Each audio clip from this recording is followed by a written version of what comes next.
What's going on, Breaking Brown family?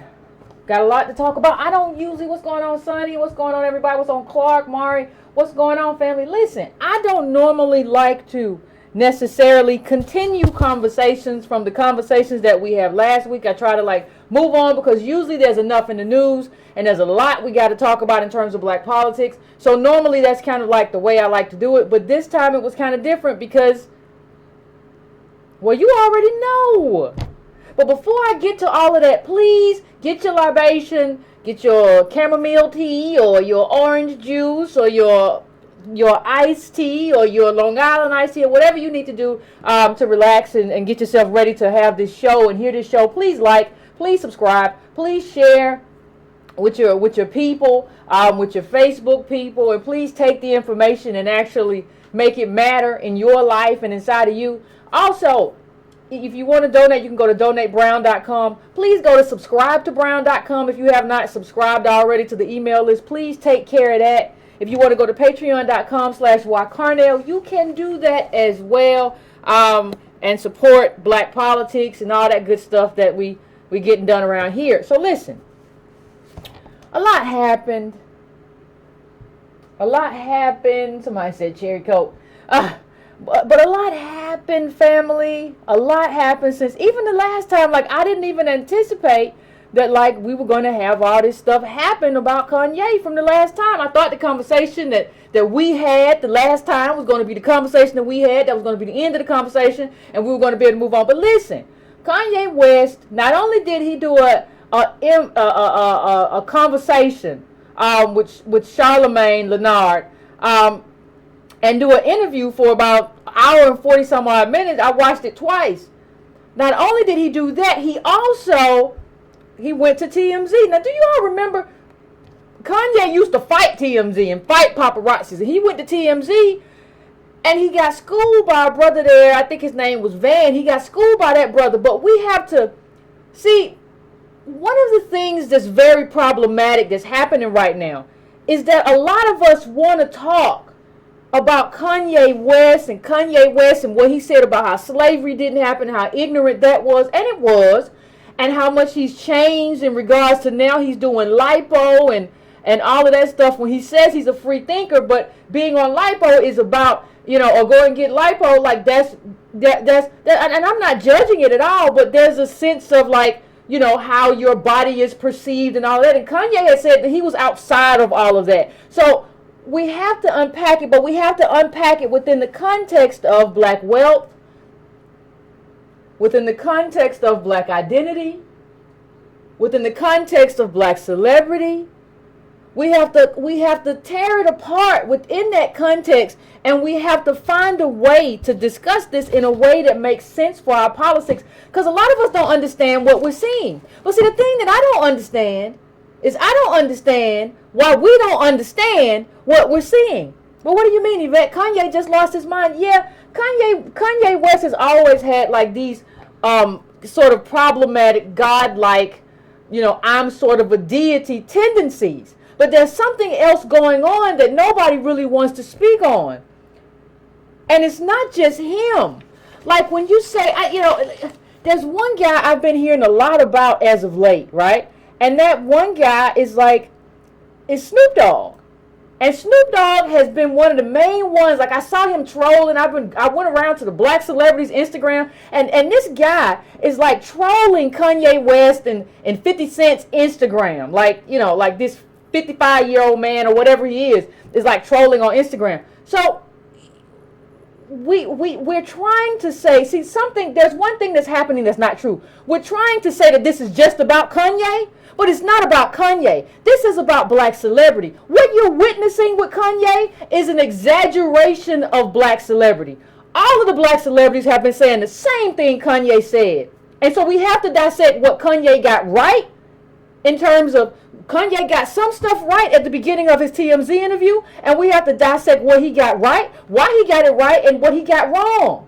We already know the slavery stuff was wrong. We already know that. But what did he get right? And why can't we see that Kanye is just part of black celebrity and this kind of implosion of black celebrity, and how so many of them, nearly all of them, let's just say black celebrity period, They're these vacuous figures. And so you have Snoop Dogg coming into the conversation, but this is the same Snoop Dogg who was like, I don't want to see no more slave movies. I don't want to talk about that, and I think we should boycott it. That's the same dude.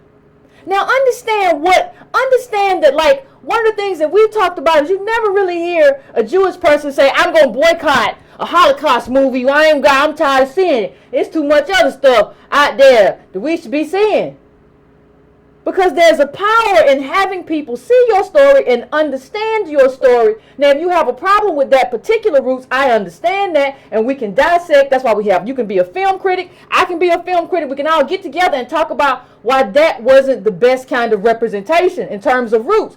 But what you can't do is on one day say you don't want to see that and just make all these ignorant rants. This is the same person. You want to talk to me about being responsible or how you think Kanye is being responsible.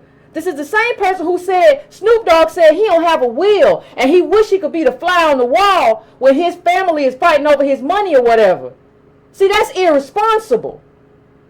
You don't care about generational wealth. You're just out here saying irresponsible and encouraging other people, other black people to be irresponsible. And now you want to talk like a responsible person. This is the same Snoop Dogg. Understand, this the same dude. Like, let me put this a little bit bigger for you. Now, what is that, ladies and gentlemen? Can y'all tell me exactly what that is? Because if you can't tell me, I'll tell you. This is a blunt.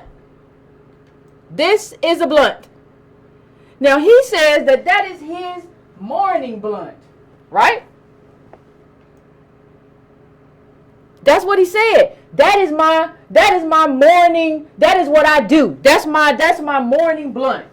Now here's the thing. I'm not trying to have any kind of conversation about, like, you know, a lot of people will say, well, Yvette, you're just being judgmental. I'm not.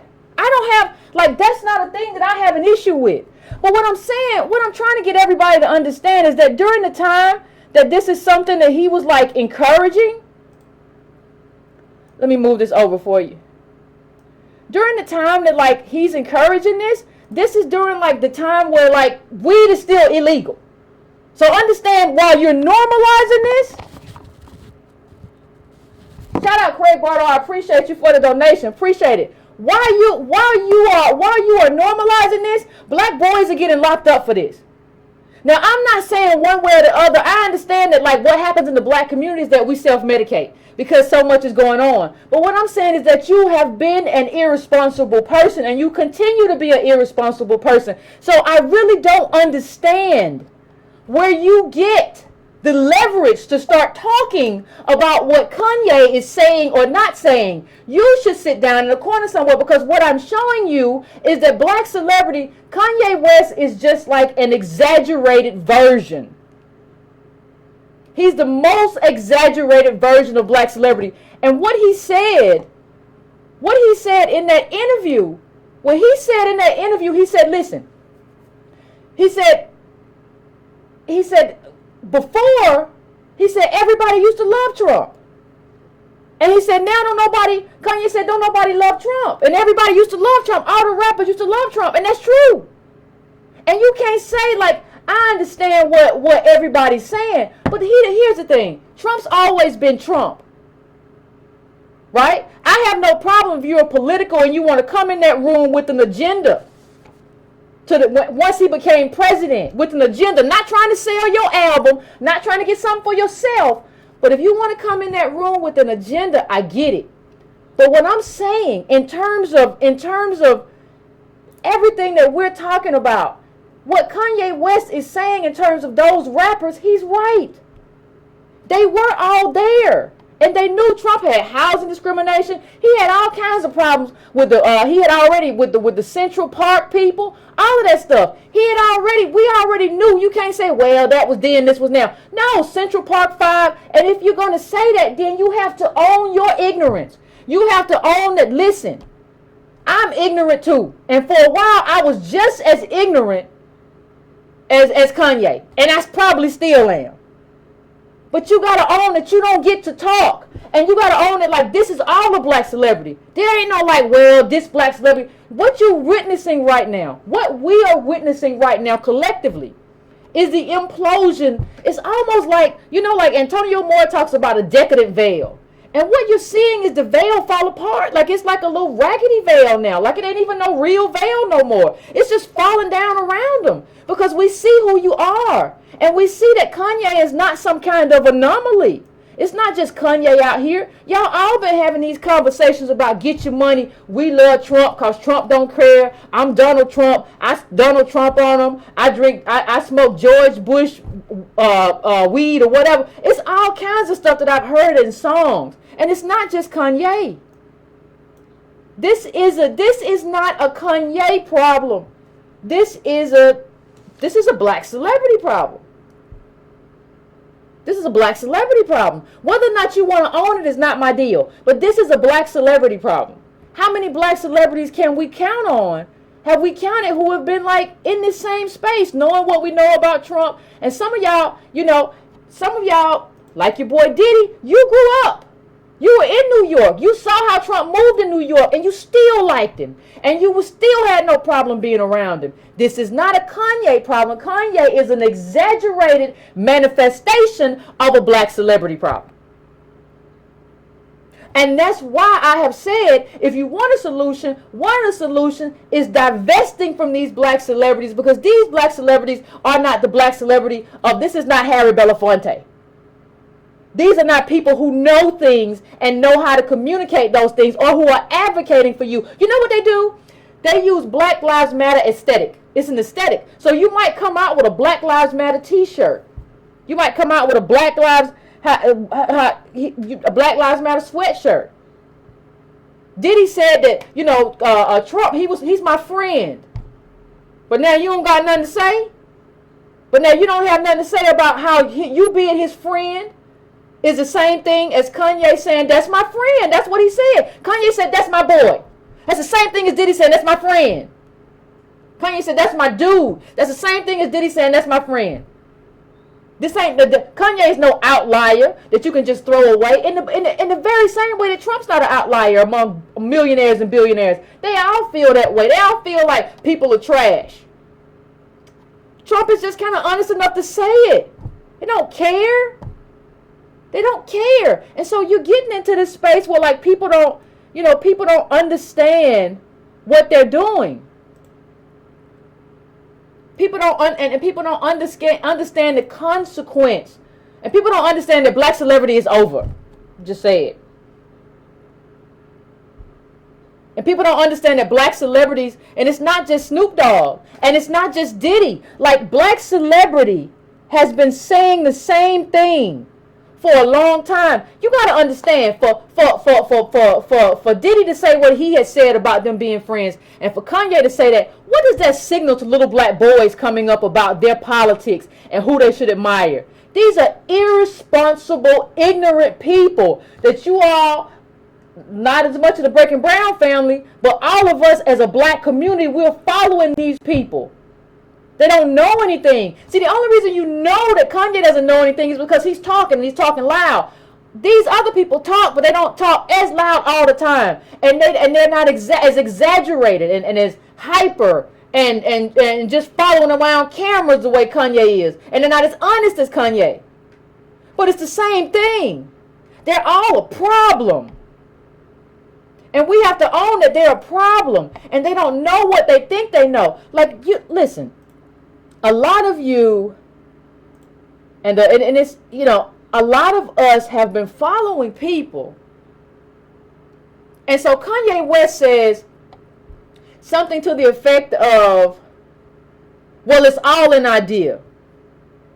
It's all belief. When he talked to Charlamagne during that interview, he said, well, I don't really worry about how people treat me, or the signals that the fashion industry or whoever else sends me anymore. I've broken that. And he said we can change our own reality. Well, a lot of people would like to say, like, well, Kanye is just crazy. He believes he can change reality. Well, you see this junk all the time.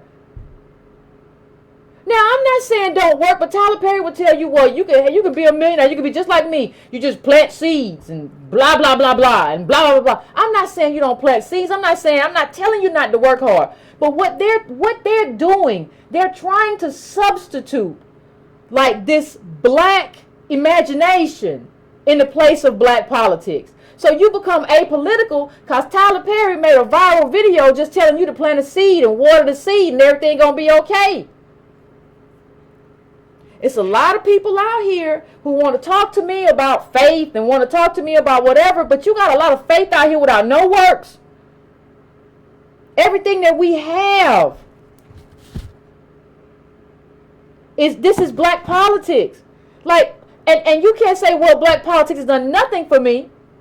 You have to say it hasn't done enough. And that's because we gave up on black politics. We gave up on after the Civil Rights Act, Voting Rights Act, and I know that we didn't go far enough. But after that happened, you had a bunch of black people just scatter. You had Andrew Young decide he was going to go get his paper in Atlanta, right? And you had all these other people, everybody, because, and I get it, because people were getting assassinated by the government and other people. I get it, but allegedly. But what I'm saying is, but you did have a number of assassinations. So I get it, but what we grabbed onto was this black imagination garbage where you can imagine your way into $1 million. And we have hung on to that, and all these black celebrities have done that. This is not just a case. This is not just a case of what is wrong with Kanye West. This is a case of what is wrong with black celebrity. And why haven't we walked away from black celebrity? And why don't we call these people out for this garbage they do and they say, and we don't remember them? And remember when you made Kanye West. Like, honestly, you got Snoop Dogg, who's at least he's at least 50. I don't know how, I didn't look it up. He's 50 if he a day. If he said he's younger than 50, he lying. Kanye West is 40. So, like, these are people who came up paying attention to you. You helped make Kanye West, and now you want to be in a position to criticize him? You older people who came after him, you older rappers, you set the stage for this misunderstanding and this devaluation and this belief that belief is black politics. You did that, and there's no way to undo that. And Kanye West said, listen, he said that the system is set up. Understand what you're listening to. When you listen to Kanye West, please understand what you're listening to. You're listening to a hip-hop artist who's probably one of the best to, like, do it. Because you have to understand, I was talking to somebody on the phone, I think, and we were talking about how popular power is. Like, you can't go and see a movie without hearing that, like an action movie, power has been in there. Stronger has been in all these things. Like, you're talking about one of the best people to do it. So understand that as we have this conversation. Kanye West is not a god or not a deity, but understand as we have this conversation, the man who is telling you how much he's struggling is one of the best in the industry to do it. And what does that tell you about the limitations of blackness? Now understand something else. When I try to talk about, you know, what happened with Kanye, and when I try to talk about, you know, Kanye West, when he was on TMZ, he talked about how, you know, he believed in love and all this stuff, and like how that was powerful, and people say, oh, he's just crazy. But you had your boy Diddy just recently nicknamed himself Love. And he comes out with this crap, love. It's all love, and you gotta stop wishing, and you gotta just start doing, and it's just garbage. Like if you want people want big solutions. Like Yvette tell me how to get a Maybach. I can't tell you how to get a Maybach, and you don't need a Maybach. That ain't nothing. You don't want to live that life. You're not that person. That's what Kanye's realizing too, is that he's not that person. But what you gotta stop doing is following these people and letting them feed you garbage. Like you're in the position that you're in because you're just wishing. Well, if I would stop wishing, Puff Daddy could be right. I could just start doing. We do every day. Get somewhere and hush. Like the only reason that Diddy's where he is because he got chose by some white people who said that they were going to build small little subsidiary companies, little satellite businesses that weren't real businesses. You just got to call yourself CEO, but you ain't own Bad Boy like that. Like Bad Boy was under like, what was it, MGM or something? It wasn't Arista, but you were like a little satellite company. They gave you your own little place to play in a play box, and you got more money. You got a little bit of money, more money than most. If you did, some people had a plantation life, and some people like Diddy who were willing to be the biggest vultures got the most. But you weren't doing your own thing. You didn't create your own business. You were expressing wealth. But expressing wealth does not make you wealthy. You are an expression of something that does not necessarily make you wealthy. And that's what happened. And so that was a 1995, as I was researching for today's show, I found a 1995 quote by Andre Harrell where he said, he said I had fake power. I didn't really have any power in terms of where I was and what I did, because I had to, when I left the company that I was with, I had to leave everything that I built there because it was not mine, right? It wasn't his. So he had to leave it there. And he said, well, it's not too bad of a thing. We create a whole pie and we get to eat the crust. These are the best people that do it. He told you in Newsweek in 95, you get to eat the crust. Now y'all telling me, oh, Yvette just want crumbs. No, the people out here running this stuff, they eating crumbs. They're just not telling you no more. He would never say that today. He would never say that today. Understand who these people are, and they mean you no good. They do not care. It's the same thing as the whole love. You say, well, Kanye West thinks he can solve the world with love. Well, your prosperity pimp with a luxury jet, Creflo Dollar, he be out there talking about he can just solve the world with love or whatever. Oh, thank y'all so much for this G. What, he got a G5? I don't know. I don't know those kinds of planes. I don't suspect I'll ever be in one. But the difference between me and so many people, I don't feel bad because of that. Why do I feel bad? Why would I feel like, oh my God, I must be missing something. I'm never going to be in a G5 or whatever. Really? Is that what I'm supposed to feel about myself? Even your boy. Heard a lot of y'all talking about, well, Yvette, T.I. was on that cut with Kanye, and when they was going back and forth, T.I. was really giving it to him, and T.I. was telling the truth. Listen, you know what T.I. said when he went on the Breakfast Club? They asked him, they said, well, they started talking this silliness about Kanye West running for president. If you're not crazy yet, if you really think that this is a possibility, then maybe something's wrong with you, and that's something that you have to address in your own time. But he said, well, I'm not really about that politics. I'm a for-profit person. See, that's the problem. Ain't nobody about that politics until they need that politics. Now, if T.I. get locked up again for having a bunch of guns in his back pocket or whatever he was doing, then you're going to want people. You're going to want to run around and talk to kids, or you're going to want to run around and talk about police brutality. You're going to run around and talk about being targeted. But you only want to do politics when it's about you individually. When you individually have suffered, then you want to talk politics. That's not how politics works. We have to talk about it all the time.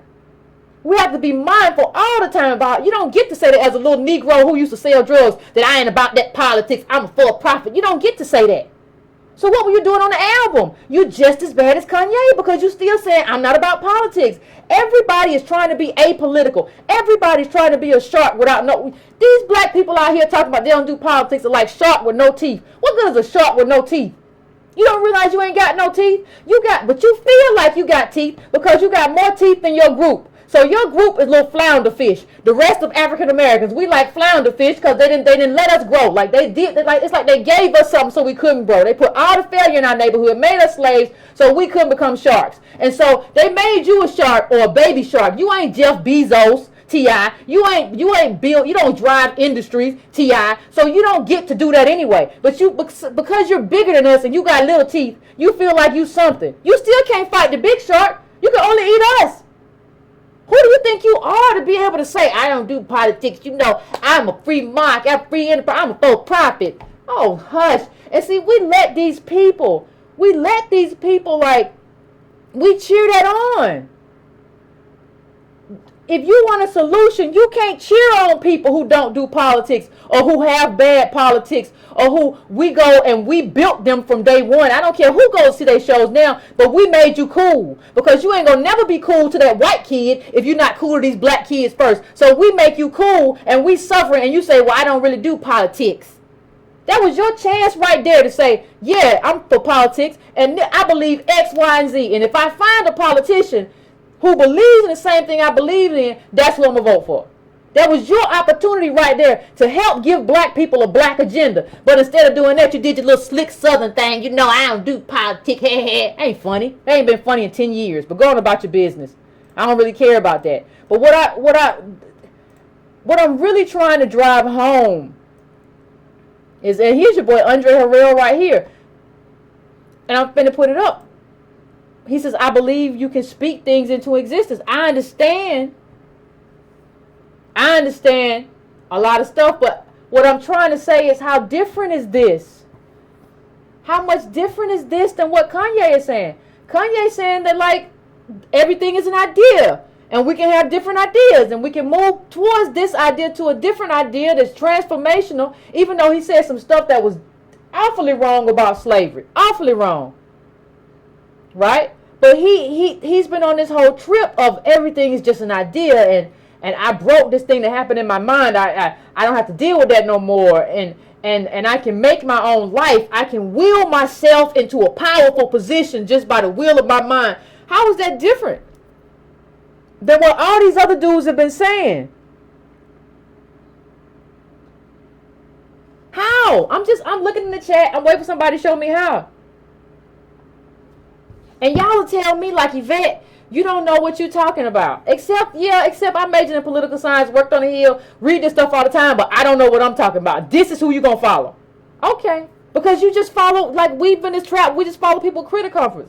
If he put a picture up with his Ferrari or something, that's who I want to follow. I don't care about following real people. I care about following people who have things. How's that working out? These are people just talking. They just talk and they like to hear themselves talk. And they know if they come in here and say, I'm black excellence, that you'll be like, oh, that's hot. Oh, that's black excellence. I like that black excellence. What does that even mean?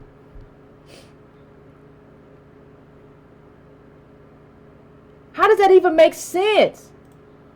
And no one really wants to talk about it. No one feels like these people deserve to get criticized. And you just want to zone in on Kanye like it's all Kanye. Like this isn't a problem with black celebrities. This is a black celebrity problem. Kanye West is just an exaggerated representation of the problem that we see in terms of black celebrity. But he's right in terms of, like, the deals they get. But he's telling you, as a person, as one of the best to do it, he's saying, I don't have enough, and I don't get enough, and I'm not respected enough. That's what he's telling you. That's what the guy who is the best in that industry is telling you. I don't have enough. So, and he said, like, we can make our own reality. And see, what you're looking at, honestly, what you're really looking at is, let me make this a little bit bigger for you. What you're really looking at is, like, uplift through imagination. Uplift through imagination, not through politics. This idea that you can believe and think yourself into a different place materially.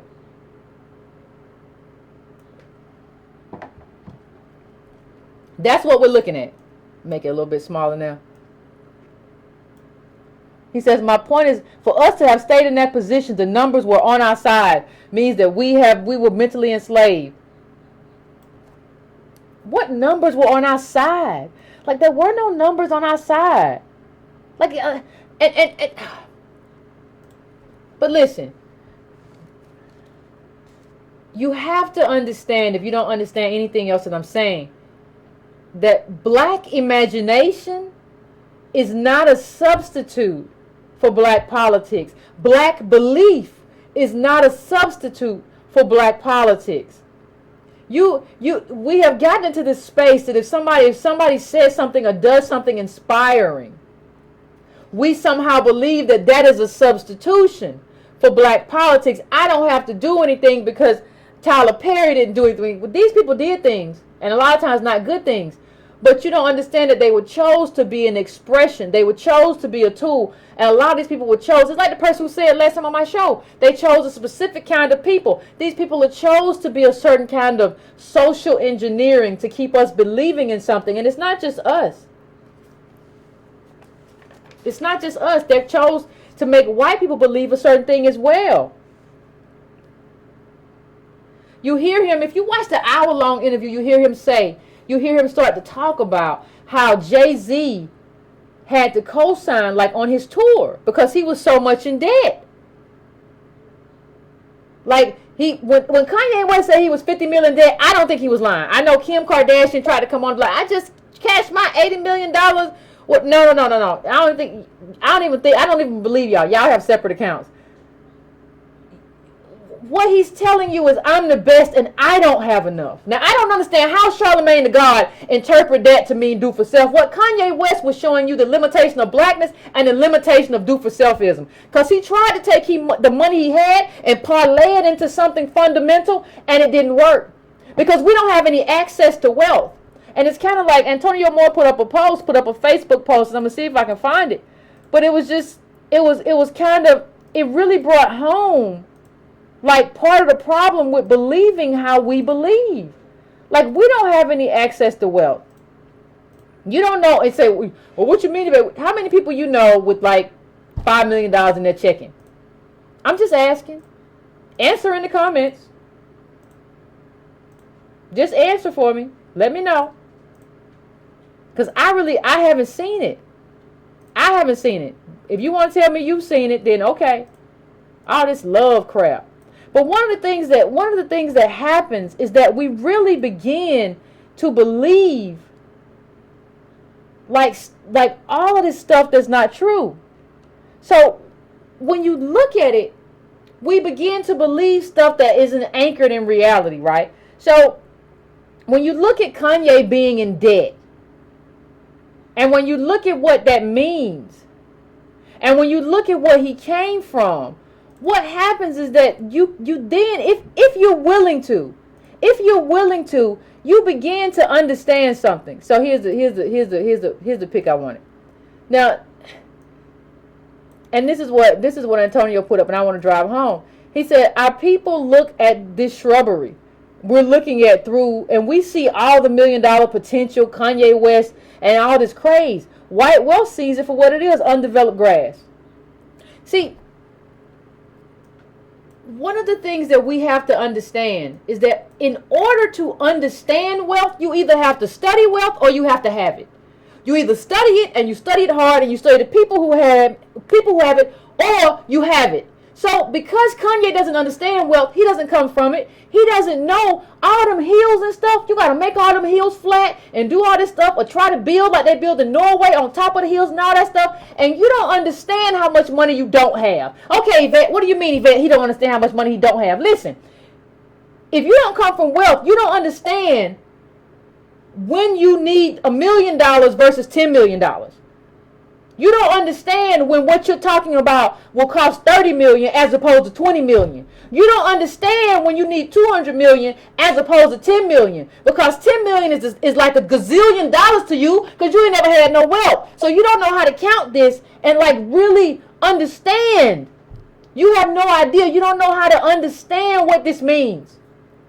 You don't know how to understand what you need in terms of numbers. You don't know what costs $1 billion, or what you need 400 million for, or what you need 100 million for, because we don't have no wealth. So we don't know. Kanye don't know. Like, you don't have enough for all this stuff you're doing. You don't know enough to even know that you scattered. You all over the place. Like you went, like in this interview, dude went from in the house talking about fashion and palettes to outside talking about I'm a house expert. I'm a house expert. I'm a fashion expert. I'm a beats expert. I'm a music expert. I'm a shoe expert. I do everything. Understand that that's just scattered, and he's doing like all this stuff. And the stuff that he's talking about doing like $200-300 million worth of stuff off top.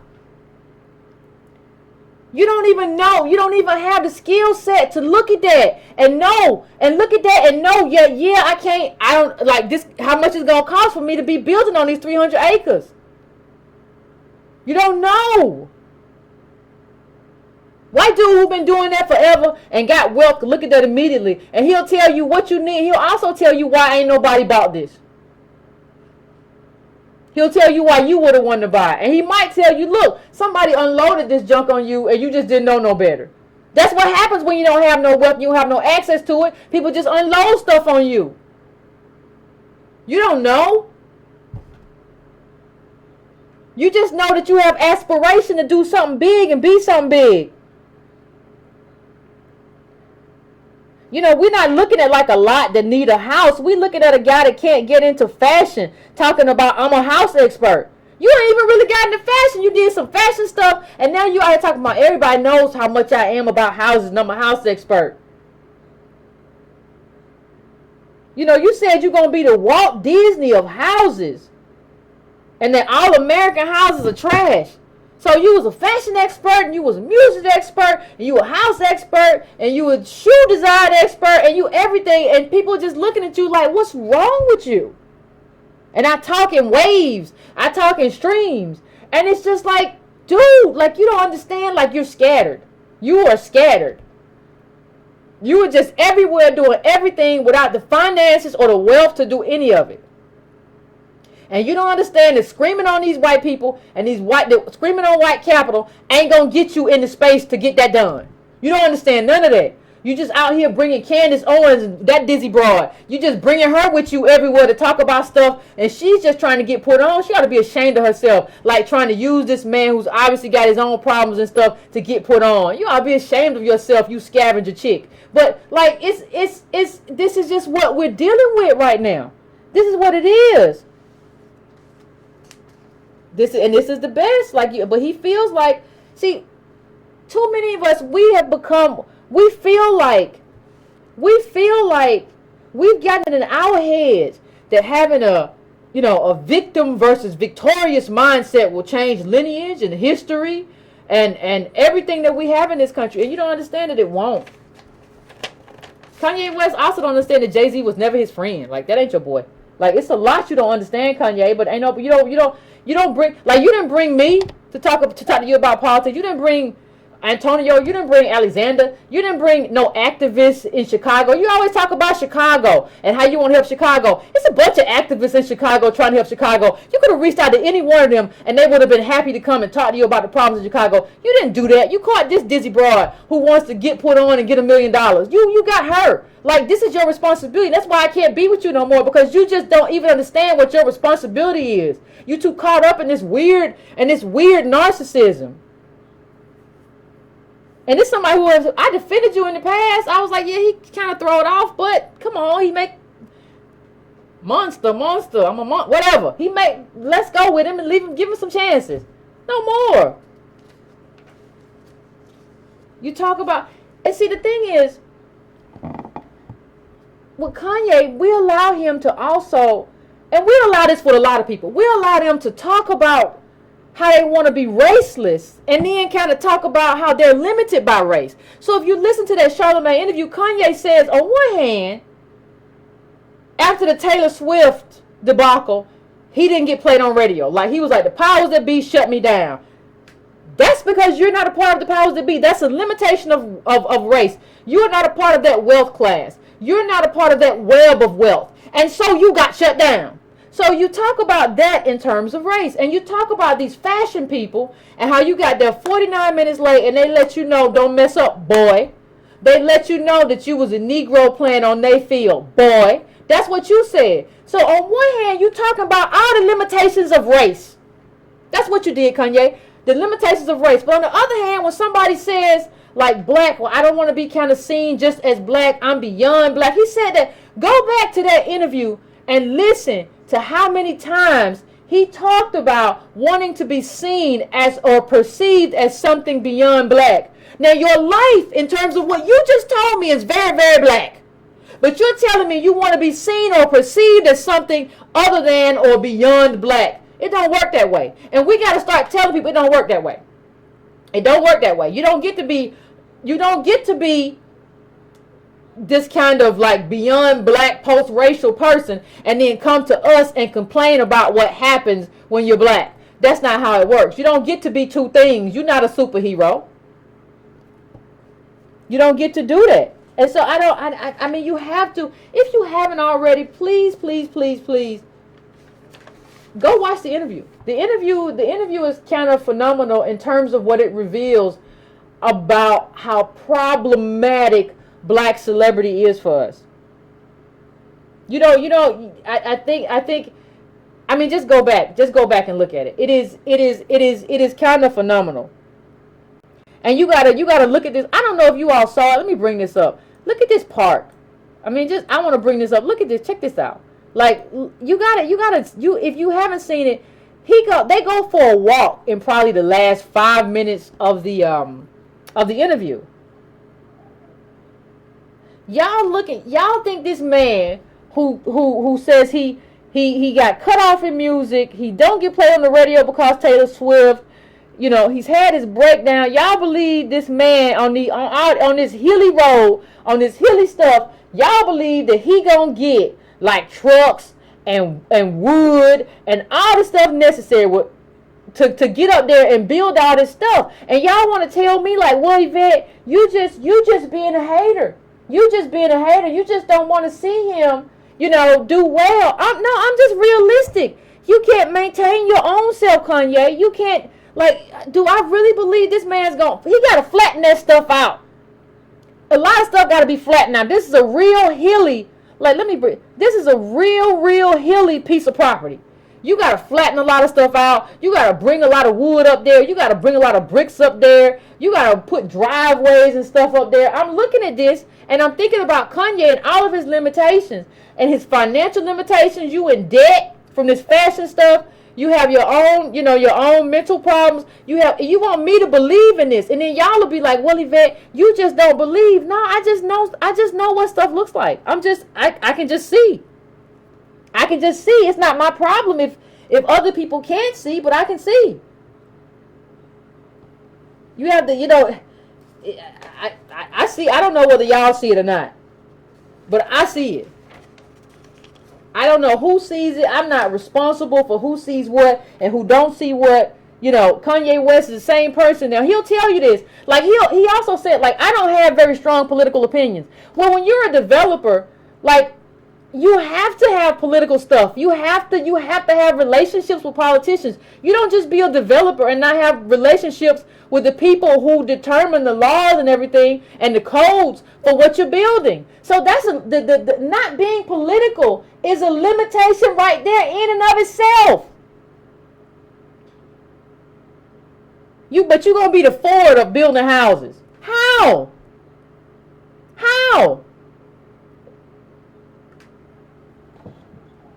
But the problem is, y'all look at that and y'all be like, well, Yvette, this is black excellence. And y'all just being negative. And he just here to inspire. Now, if you're going to build some stuff, you need to build it. Building ain't about inspiring. Building is about building. Building is about wood and brick and making something for people to live in. I don't know what people are talking about. You're gonna do all this stuff that requires politics, but you apolitical. And you said, well, if you want to talk about politics, you got to talk to my friend John Legend. I don't really do politics. You just elevated this chick, Candace Owens, who does politics, does right-wing politics. You elevated her. She would have been a blip on the radar screen. You elevated her. And you're going to say, you don't get to elevate her and then say, I don't do politics. All these people out here, where's that other one? I want to see if I can find your boy. Y'all love to talk about this boy. This Kanye's not that different. Will Smith's Paris shooting or whatever the hell he doing with his kid, talking about you just got to face your fear and all this stuff. This stuff is just weird, man. These people who are just apolitical and they won't tell you who they voted for. You got to tell me who you voted for and why. That should be one of our litmus tests. I'm not saying you got to vote for Bernie Sanders. I'm not saying you got to vote for Hillary Clinton. I'm not saying you got to vote for anybody. But if you are black, if you get money from black people and you supported by black people, you got to tell me who you voted for and why. You can't rep us anymore and hide your politics. That day should be over. That day should be over. And we have to have another conversation. We just be making stuff up like, I think he can do it. I think Kanye can build 10 houses there. Based on what? You just made that up. Do you know you just made that up? You don't have no diagrams. You don't know how much it costs to build that kind of thing. You just over there talking. Well, you just being negative. He could do it. I know he could do it. You don't even know the man. But you know he could do it. So much weirdness going on in our community right now. Are we going to get over that? Are we going to move past that? That's the key question that we're dealing with right now. Now listen. There's something else we got to talk about before we end my segment. We got to talk about black culture. Because I keep hearing a lot of people talk about black culture. And I keep hearing a lot of these hustlers who were just vacuous and garbage. I said it. Talk about, I do it for the culture. Understand that that's a dodge, because you cannot quantify.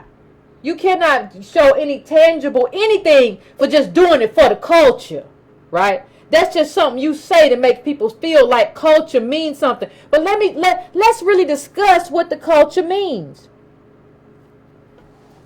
Do you really have culture as black people, as native black descendants of slaves, when all of your culture has been intervened on by white capital? If white capital has commoditized your culture and has taken over your culture and monetized it for the benefit of white capital, do you really have culture?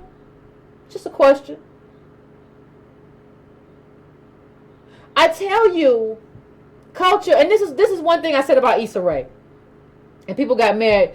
Who are you to hate on Issa Rae? Ain't nobody hating on nobody. I'm a grown woman. I don't hate no more. That's something the kids talk about. Should no grown person be hating no more? But understand something. Part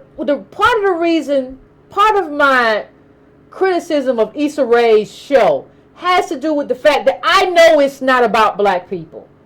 I know that it's basically a soap opera where they paint white people black. So they have white lives and white concerns for the most part, and they just paint them black and put them on the show. It's basically a soap opera. It's like a garbage kind of Young and the Restless.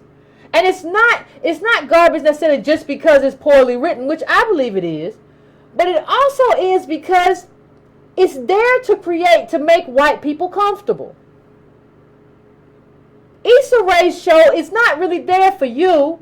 It's there to make white people comfortable. There's a thing you should look up called virtual integration, where white people get to have access to black people without knowing any black people. So they don't have to come near you at all. They don't have to come near me at all, but they get to have access to us through TV. So they can say, no, I don't have any black friends, but I love Insecure. It's so great. Isn't Issa Rae just the bomb? Isn't she just like the thing right now? She is the lady. I love it. Like, that's what they get to do. And that's the whole point. And then it presents them with this rendition or rendering of black life, which is not accurate. Somebody in my comments said, no, Yvette, you have to be careful about talking about we're all the same. We're not all the same. We're different. And we have different things. Listen, you might like anime, and your friend might like to read Ralph Waldo Emerson. So in that way, y'all are very different in terms of what you enjoy. But in terms of wealth, we're a flat race. We're a flat group of people. Not because of anything we did, but because of what was done to us. We're flat. I don't care what you want to say about how much you love to make robots. You flat too. I don't care what you want to say about how much you love comic books and that makes you different. You flat too. You ain't got no money, and I know it because I follow the data. You can get into the top 5 of Negroes with $350K. That's no money. So stop telling me we're all different. No, not economically, we're not. The tie that binds native black descendants of slaves is economic, and that's where we are. So leave me alone with that. But they she's there to make them believe, see, black people are doing okay. Like, look at them. They're in LA and they're living it up, and, because they don't know any black. Only thing they don't know any black people, they know Issa Rae's show. Now, would you like Good Times the same way? If black people were really telling you about, like, how poor we are and how we're poor because you're eating off of our failure, would you like us then? I don't think so. So that's why I want to see an accurate representation of black life on TV. If I'm going to see a representation, I want to see it accurate. I don't want to see anybody making white people feel comfortable on TV. I don't want to see anybody who is just like, I'm just like you. Becky, we're just alike. I don't want to see, like, no. I want to see a true representation of like what you eating all the success has done to us in terms of creating limitations in our lives. I want to see that. And of course Issa Rae can't do that, but that's why she gets chose. Because even if she wanted to, she couldn't do that because she don't come from that. And she don't really access that. She's not trying to access those people. She's trying to write about how awkward she is. How you be like 29 or late 20s, early 30s and talk about and still be anchored in the awkwardness you felt a long time ago. Girl, stop. You know, it's almost like we gave away culture. Like we said, okay, we don't have any black wealth. Just give us black culture. Like that was supposed to like somehow compensate. And we don't understand it. Like even when I said somebody sent me this long nasty email about you saying we don't have sweet potato pie. Why are you that mad about sweet potato pie? Are you okay? I didn't ask. I just deleted it. But are you okay? Like it's going to be American culture anyway. Shout out Ghanaian goddess. I appreciate it. I appreciate. You know what? I appreciate my black immigrant people who understand and get it. It's not just, nobody's saying it like, oh, everybody. No, we just saying some people got to get their politics right. And I'm depending on some of my black immigrant friends to help these other people get their politics right. You got to get your friends to get their, I appreciate y'all getting y'all friends. And some of y'all are doing it. I see your emails. But let me just say this. I'm getting short on time, but you have to understand that black politics is not, and black culture is not black power. Like somehow we have had a kind of misstep. And there's no real black culture without black freedom. Like even the kind of culture that we may want to create, we're not free to create it when the people who choose it and the people who choose the winners are white. Like so, like all this stuff about doing it for the culture. Whose culture? When our culture has been intervened on by white capital, what culture are you talking about? There is no black culture that is not selected and elevated by white culture. You understand what I'm saying? And it's to the extent to which the two haven't melded anyway. So I don't understand. You know, even when you talk about, when you look at what I said about Bad Boy and about all those little hodgepodge Negro record labels that we saw grow up in the 90s, what you understand too is like black culture at the expense of black business and black politics. Because what you really saw wasn't really a lot of black business. It was people who got to put CEO and president on a business card, but really weren't running stuff, right? You got to put CEO and president of like all these little record labels we saw, but it didn't mean nothing. Like you weren't running anything, and if you left all those, you left all the royalty, you left all the songs, you left all the copyright, you left all the residual with the company. But you got to present yourself among the rest of us as like, I'm doing business. And so what happens is we don't have black politics, right? So what we get to compensate for not having black politics, for not having black wealth, for not having black business, we don't have none of it. You don't have black business, we don't have black business, but we got empire, right? So what we do, because we don't have black business and we don't have nobody that has black business and we don't do black politics, which is supposed to go hand in hand with black business. I never told nobody not to do black business. I just said you could never do it without black politics. It is impossible without black politics. But we don't have it, but we get to watch empire. We get to watch empire, right? And that's somehow enough for us. It's somehow enough for us that we get to watch a representation, an expression of black wealth, even though we don't have any. That is somehow enough for us. We're okay with like having a few black people be an expression of black wealth when as a community we don't have any. So we'll get up in the morning, we ain't got no money, and we can see somebody on Instagram just shining, and like somehow, some kind of way, that's like enough. Like, and they could just say love. Now that's stupid. When Diddy says love and just love, and he gonna name himself love, y'all don't say too much. 90% of black businesses have no employees, including these labels. 90%. But you want to watch this Negro in a suit and a car and all this stuff, and just feel like, well, it's all right because Diddy's doing all right. He's one man, and you don't even think about how he got to be all right. You don't even think about all the people that he gave bad deals to. Because see, the thing that Kanye doesn't even understand, Kanye, you don't have the skill set or the moral code to be a capitalist. You out here talking about all these people, and you say, well, yeah, this person left me to go here to Nike, and this person left me and learned everything to go here. Well, you know why? You didn't have a non-compete clause, Kanye, and you said, well, I want everybody to eat. Well, that's not how capitalists do. Capitalists don't care if you starve. How do you, as a person who cares about people, compete with people who don't care if people live or die? We don't have the moral code for this game we trying to play. We don't have the skill set for this game we trying to play. We too good of people to be trying to play this thing. We be caring about people. That's not how this game is played. Go read about Steve Jobs and his competition with Bill Gates and how they straight just did the doggy stuff to each other. They don't care, man. You can't be in here caring about people. I understand. Maybe this game is not for you. Maybe we need a new game. Maybe we need to start playing the political game.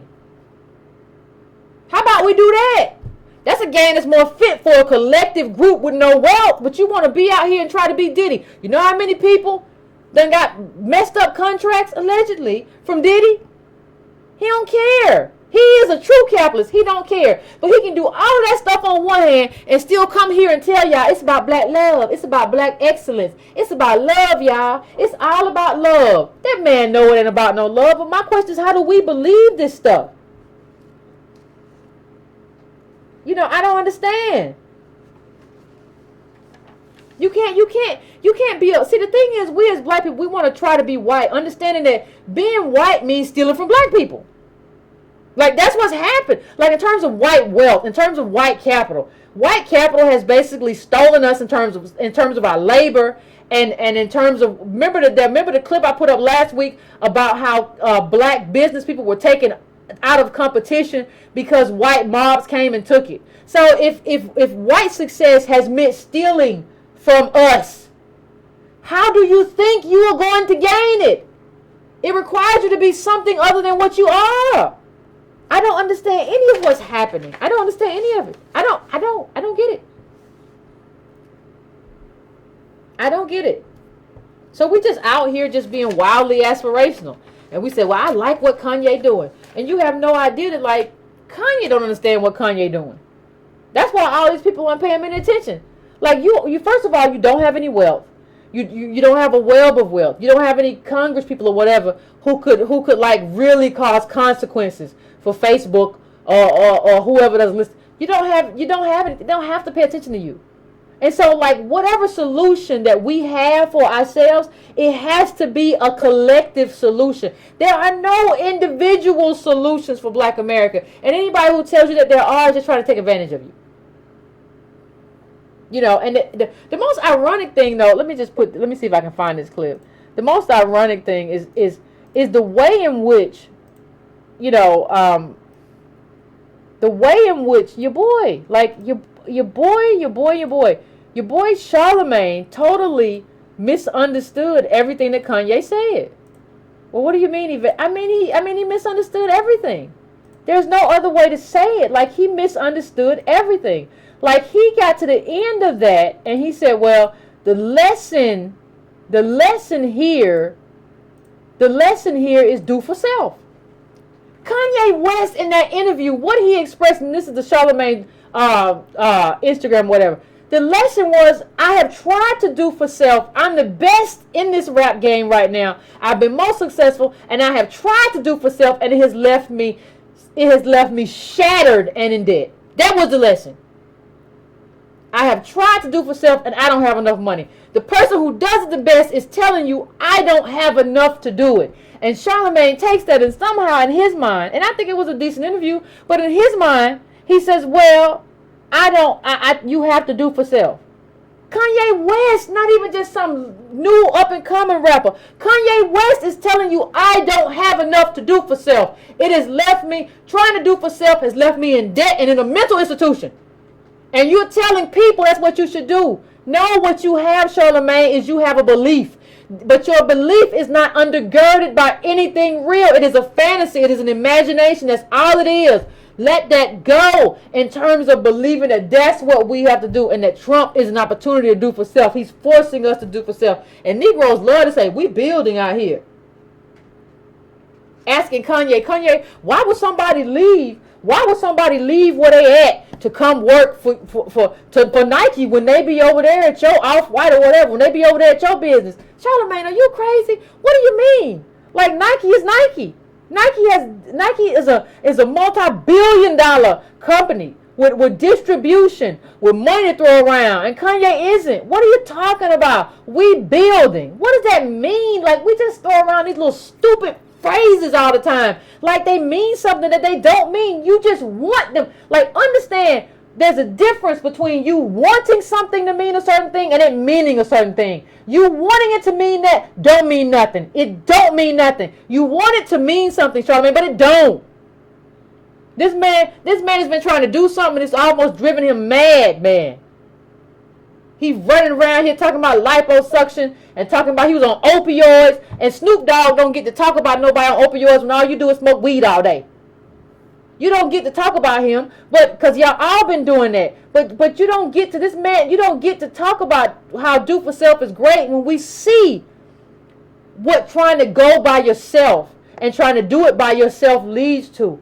Whatever solution we have, you want to talk about solutions, understand and just make peace with the fact that whatever solution we have as native black descendants of slaves will be a group solution. It will not be an individual solution. If you try to do this stuff individually without the help of your people, these people will drive you crazy. They will drive you crazy. They will mock you. They will make fun of you. They will destroy you because you ain't got no wind at your back. You got to have wind at your back. That's what Breaking Brown is about. It's about me getting subscribers up so that we got to get some wind. We got to get some wind. You don't want to walk in the room the wrong way. You don't want to walk in the room as an individual. You want to walk in the room like I got a million Negroes behind me. You want to play games? Or you want to do business?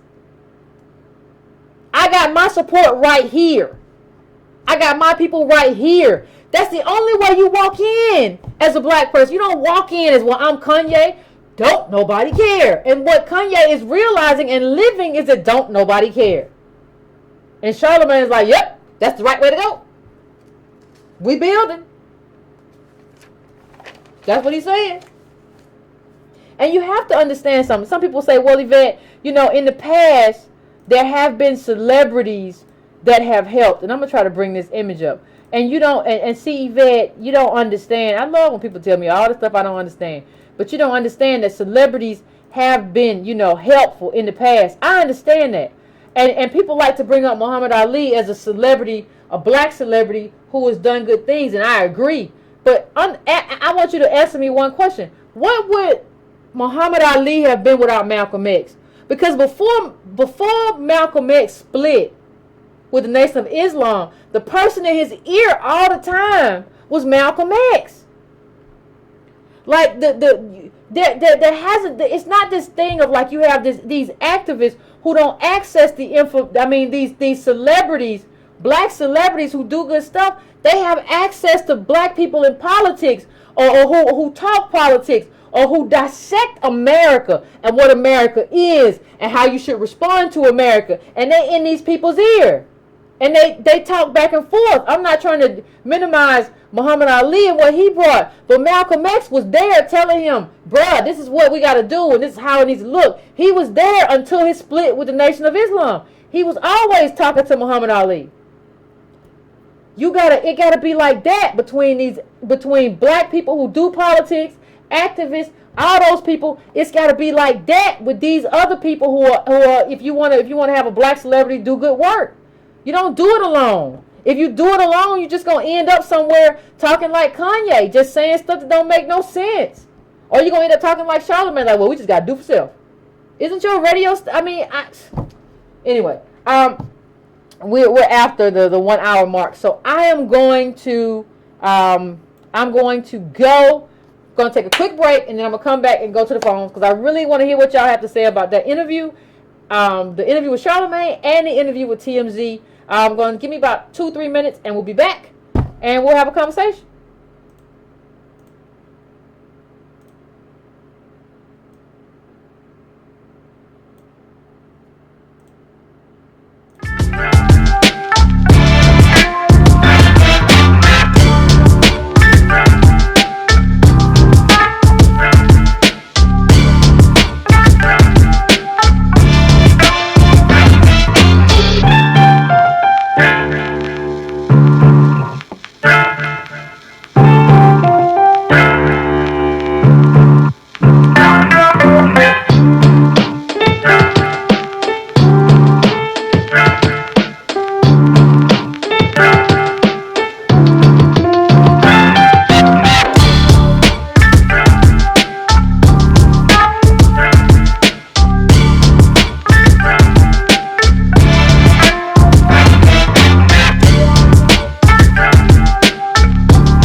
What's up, Breaking Brown family? I am back. About to go to the phones. Give me 1 second. Okay. And see what you got to say. I am coming to 870-870. I am coming to you. What is your name? Where you calling from? Wait, before I do that, let me just say one thing. Hello? Hello? I guess I pressed the button too quick. What's going on? Turn down your background. What's up now, baby girl? What's good now? My name's Piers. You know, the pro-black Uncle Tom from Arkansas. You know, I called in a couple times. What's on your mind today? But, I said, what's on your mind? It's a little bit on there, man. Like, I gotta comment on, like, you know, like I said, I'm a big fan because you always come with some good stuff. Always. Thank you, fan. I appreciate that. Great. That me being conservative or whatever, but you know what I'm saying? Like, you come with valid information and everything you in tone. It's just like, I get confused on the fact of how, like last time I called and I talked about this, about the fact of how the conservative viewpoint and the Republican and the Trump viewpoint always get beat down so much by black people. It's like, once you consider yourself agreeing with that you're automatically wrong. And like, that's why I say the pro-black Uncle Tom, because like, I'm with my people, but it seems like that this thing, you know, like, it's something that we don't do, and that's go with the Republicans or go with the conservatives or whatnot. And maybe that's what we're missing out on. Because well, here's the thing. Really cannot find Here's the thing, Colin. Like, and I said this on a previous show. There are a lot of conservative black people. Like, even when you look at the black people, a lot of black people who are in the church, when you look at a lot of black people how they feel about it, there are a lot of black conservative people. The problem though that we have seen with conservatism, is that too often, most often in this country, and I'm not downing you at all, except has been organized around whiteness and white superiority. And that's why you saw a lot of black people leaving white evangelical churches, because they seem to be more concerned about empowering whiteness than just staying true to what was biblical. And so what you see is like black people who are conservatives don't want to do conservatism because it's too organized around white superiority and white power and white maintenance of power. I don't even see how is that possible. Like when it comes down to, you know, interpretation of the Bible, they just interpretation, you know, just wrong interpretation by whoever's in that pulpit. That's not what the Bible is saying. Now, if you take the Bible that way or whatnot, you know, but that's not what the Bible is saying. It's not saying, you know, the white man is better, because obviously the Bible comes from people, you know, skin color darker than, you know, people in America or whatever. But like the things that conservatives fight for are the things that help out the black community. Not really. Like the police force. But tell me, the military. But like, listen, I understand that the wing of America, that the plane that is America flies with 2 wings. I wish it was 22, but I understand that it's 2, Republican and Democrat. But what I'm saying is that in terms of my disagreement with you, I don't see what black people need right now is something that is transformational. I don't see how black people get anything that's transformational from a small government. That's not enough money. Small government means everybody gets less, and we've always gotten less than everybody else. I don't see from where I am right now. I don't see how small government helps us. It's not necessarily just small government. It's not being controlled by the government. See, that's what slavery was about. Not trying to be controlled by the government. Like, you can't. Are you calling like the opportunity when George Bush is in office? Look at the number between Bush and Slavery was about being controlled by plantation owners. Slavery wasn't about being controlled by the government. Slavery was about being. If the government had come down and said you can't do this, and if the government had stood beside us during Reconstruction, life would be different today. Life would be very different today. The problem is that the government didn't do enough. Not that the government didn't do what the government didn't do enough. You're saying that the government do not stand beside us now? Are you saying the government don't stand beside us? I'm saying the the government doesn't do nearly enough. What? Can you repeat that? The government doesn't do nearly enough to protect us. Not nearly enough. Like what? We don't, listen, we have nothing. So we haven't been given any kind of redistribution in terms of reparations or even baby bonds or nothing like that. We have not been given reparations. And you remember last time I called in, y'all laughed at me saying, "Oh, he said just because it's fair or whatnot." The reason why I said reparations, the argument of reparations is just fair, is because that's the best. If you're gonna go to the people and allow in Capitol Hill and come about reparations, that's the only way we can win that case. It's just by saying, "Hey, everybody else got it. Why can't we have it?" Because if we talk about anything else, we're going to get shut down, especially the way that the black culture is today. They're going to like, damn, how y'all, deserve reparations, doing bad with you? No, it ain't about, but see, Carla, you misunderstand it all, though. Reparations is not about, like, who we are. And we're good people. Like, I don't know what you mean about, like, I'm not saying, I'm just saying, like, about the fight for it. I'm not saying it's about who we are. It's just the simple fact that, like, when I called in about saying, like, just saying about it's fair, I seen Tone, kind of sarcastically, repeat what I said. Oh, it's fair, quotations or whatnot in chat and everything. But tell me what better argument can we go about black people to fight for us for reparations? Well, what's a better argument than just pretty much just saying, well, everybody else got it. We built this country. The least y'all can do is give some type of reparation. Free education, free healthcare. Yeah, you just owe it. You just owe it. We just did a bunch of work. I answered it. Yeah, we did a bunch of work and they get paid. But then I get laughed at because I'm conservative or whatnot, and everybody, I always want to poke fun at me. But yeah, because I gotta let you go. I gotta let you go, Carla. But yeah, because your conservatism doesn't kind of make sense given where we are. Like if you're gonna say you can't say we need reparations, but you want small government. It don't work. It doesn't work that way. There's no way to get reparations. What you're talking about? You're talking about trillions of dollars if we do reparations. You can't say I want reparations, but I want small government. They don't go together. They just don't go together. So I mean, and let me just say what I was gonna say a second ago.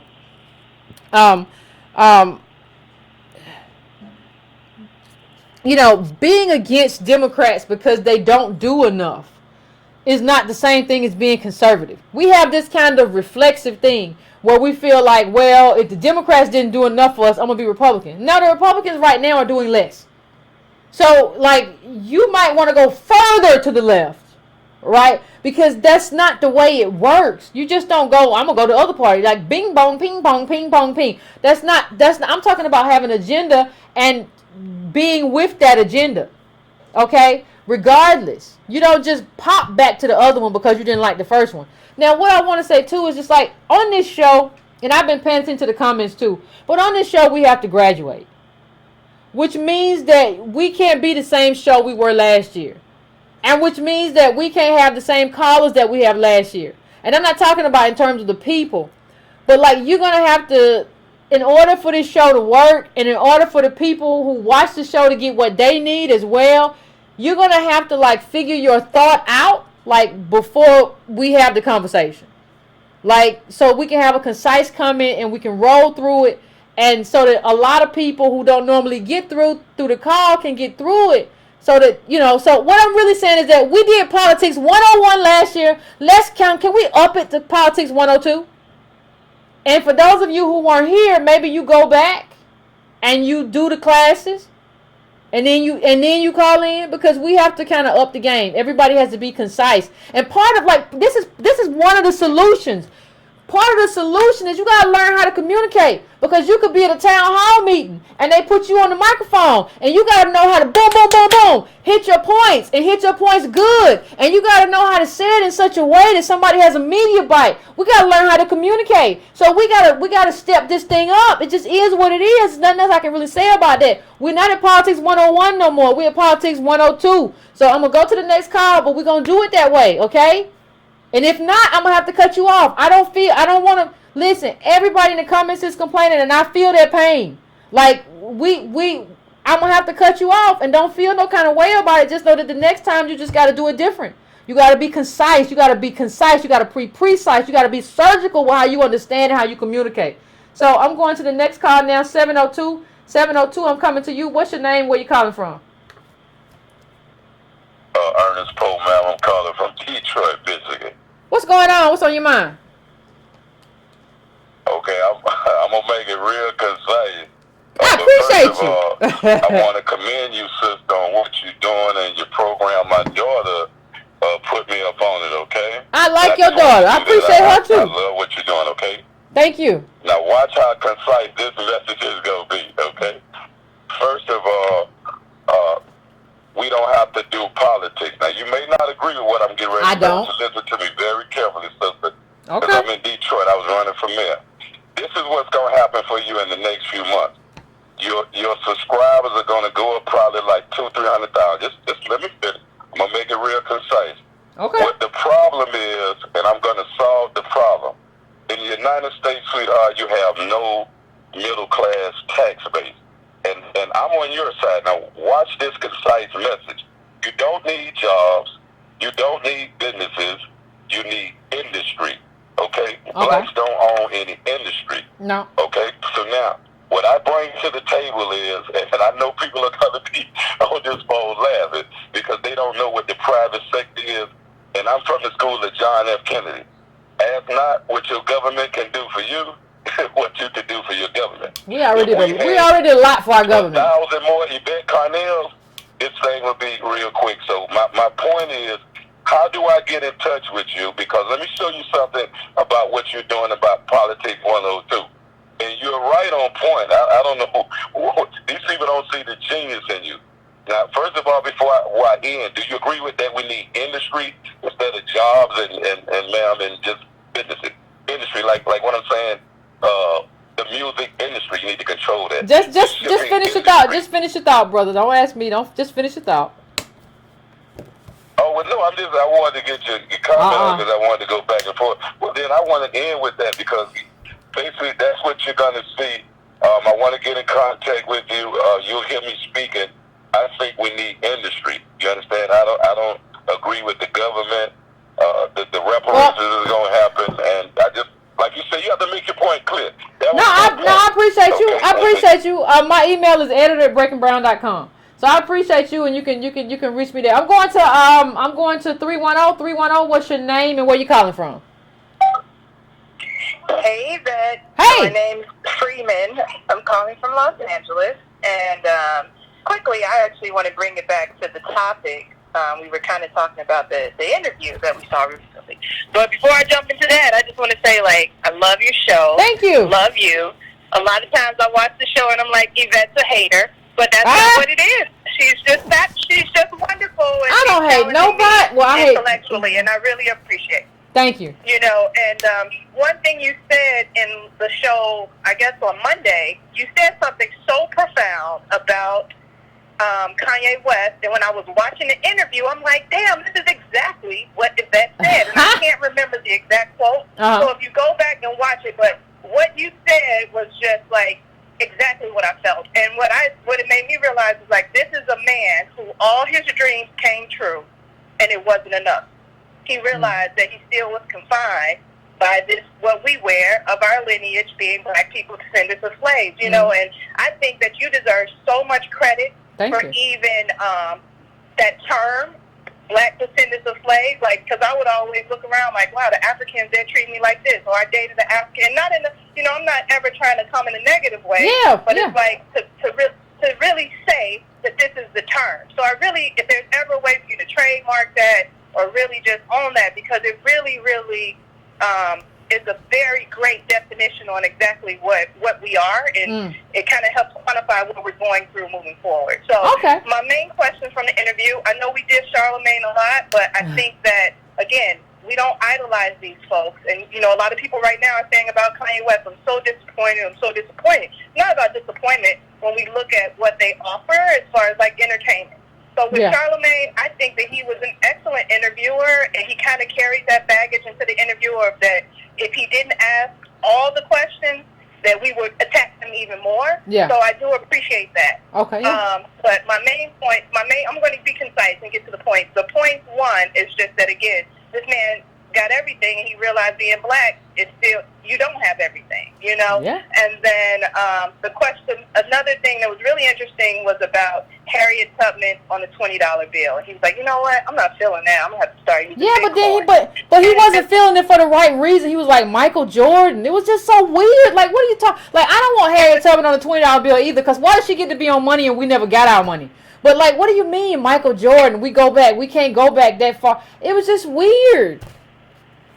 And that's where he always takes the weird turn, and we got to realize that this person is kind of nutty. You know what I'm saying? You just have to acknowledge that. But that was a good, you know, that was a good point. Like, I'm black, and I'm going to be disciplined. I don't really feel good about Harriet Tubman being on the $20. Yeah, but for very different reasons for me. For me, for very different reasons. How you going to put your name on money when we never got paid?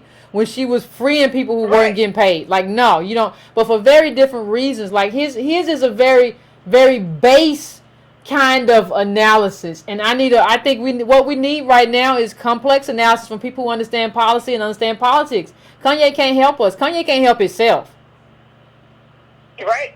So my thing about the $20 bill is just really, I see, you know, like I just don't, and when you look at the folks that are on money, we know it's all white people or whatever, but I kind of think like some of our black politicians that we had, or even the first senator in Reconstruction, but then you look at his politics and it's like black people didn't really mess with him like that. But I don't know, I just feel like that's something that is going, if it happens, if she is on a $20 bill, that's going to live for a very, very long time. And it's something that as a collective, which I don't even know if black people would ever really come to some type of agreement of who should be on that type of, you know, currency. But I just wanted to get your opinion. You know, no, I know you but thank you. I appreciate it. You know, I'm just not feeling it.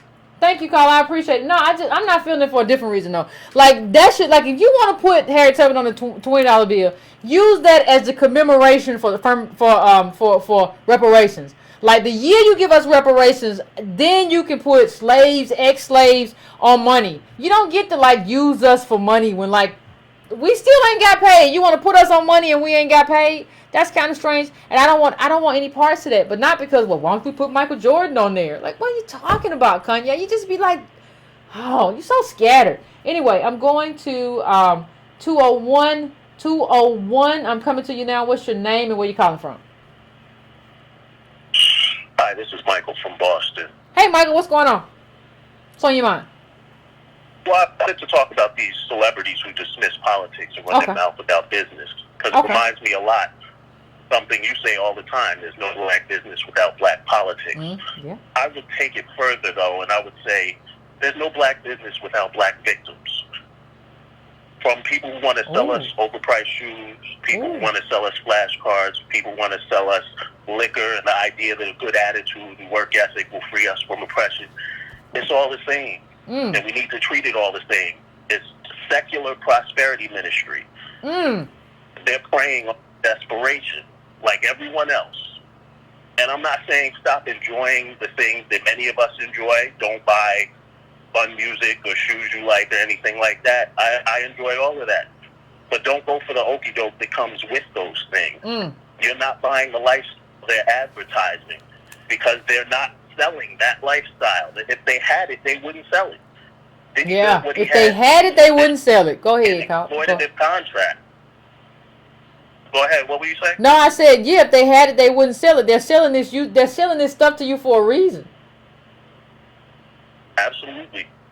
And I would say that, you know, Diddy built what he had, cheating musicians and exploitative contracts, and now he talks about black excellence and his intention to buy an NFL team he can't afford, and that just reminds me of something else that you say all the time, which is, you know, why can't he count? How long ago did you say that of people who didn't know that you couldn't actually go out and buy the house that the Cosby Show took place in? And Diddy's talking about all these things that he can't afford, and the lifestyle but the thing is, I don't think Diddy ever intended to count.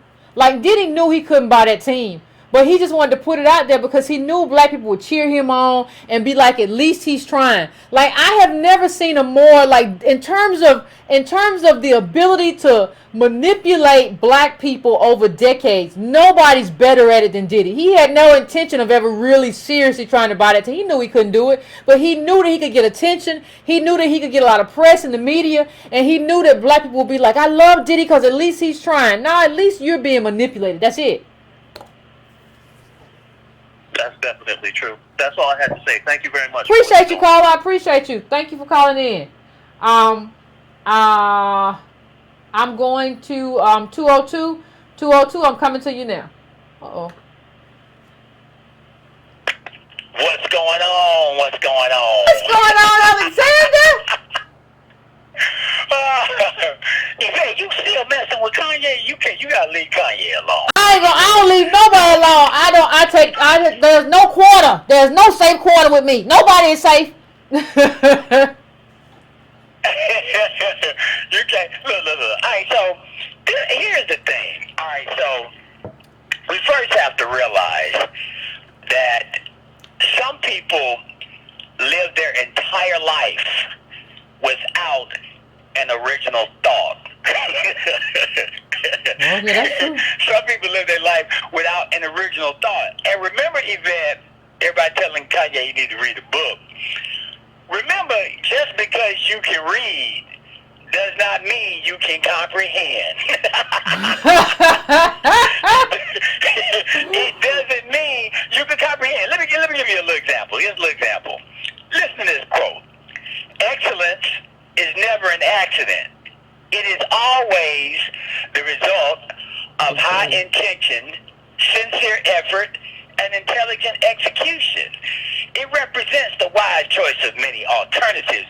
Choice, not chance, determines your destiny. That sounds great, don't it? Yeah. Sounds real good. Sounds good. I actually heard those.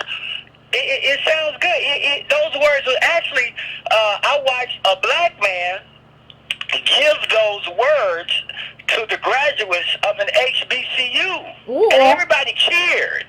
Everybody cheered. But here's the thing. Uh-oh.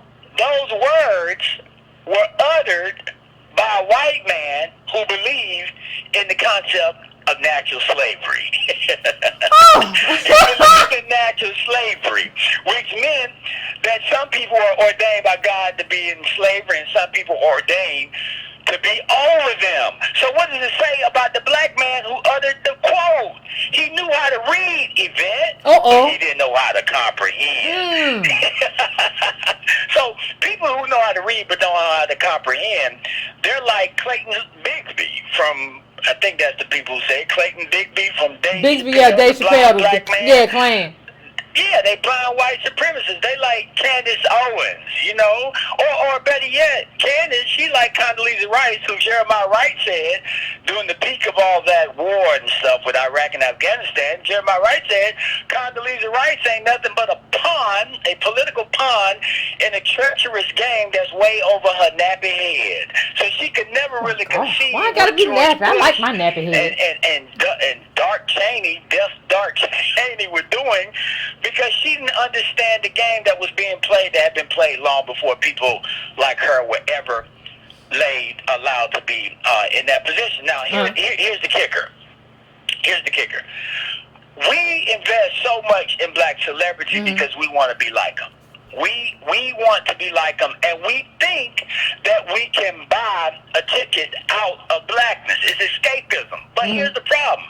If you really think you can get rich and buy your way out of white supremacy, just ask Meghan Markle. Meghan Markle, who's about to marry Prince Harry, and when she first was introduced to the family, the aunts and the duchesses showed up at the castle with Blackamoor jewelry on. You know what Blackamoor jewelry is? Blackamoor jewelry is the jewelry depicting slaves. They used to wear, particularly black men, that they used to wear around their neck as ornaments. And she thinks she about to be a princess, baby girl. Just because you marry a prince don't make you a princess. It's about family, and you can never be family. So I guess if you want to live in a mirror-free house, then you might actually reach the conclusion that you're not black. But I think that's what most of our black celebrities have done. If you don't believe me, let's do roll call. Roll call. Roll call. Morgan Freeman know. What does Morgan Freeman know? He claims that racism don't exist.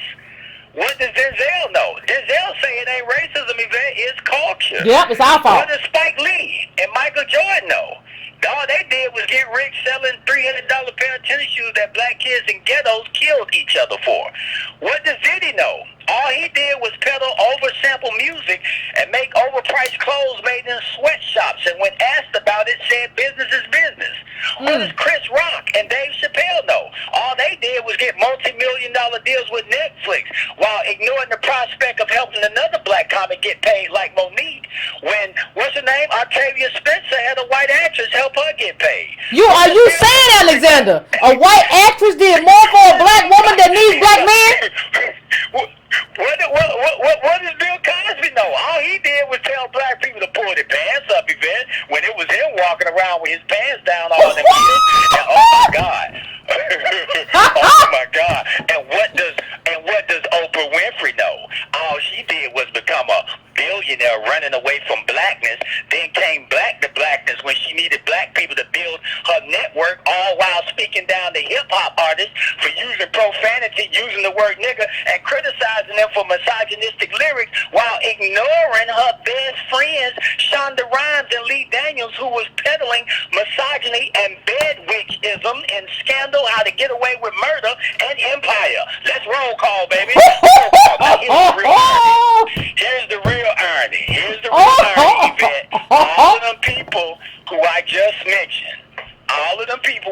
mentioned, they claim to believe in a broke black man from a ghetto in the Middle East who lived his life in poverty in protest against government and ultimately was executed by state-sponsored violence. That man we call Jesus, and all of them claim to believe in. Now let me ask everybody at Breaking Brown, who want to sign up to listen to a broke man? Who want to listen to a broke man?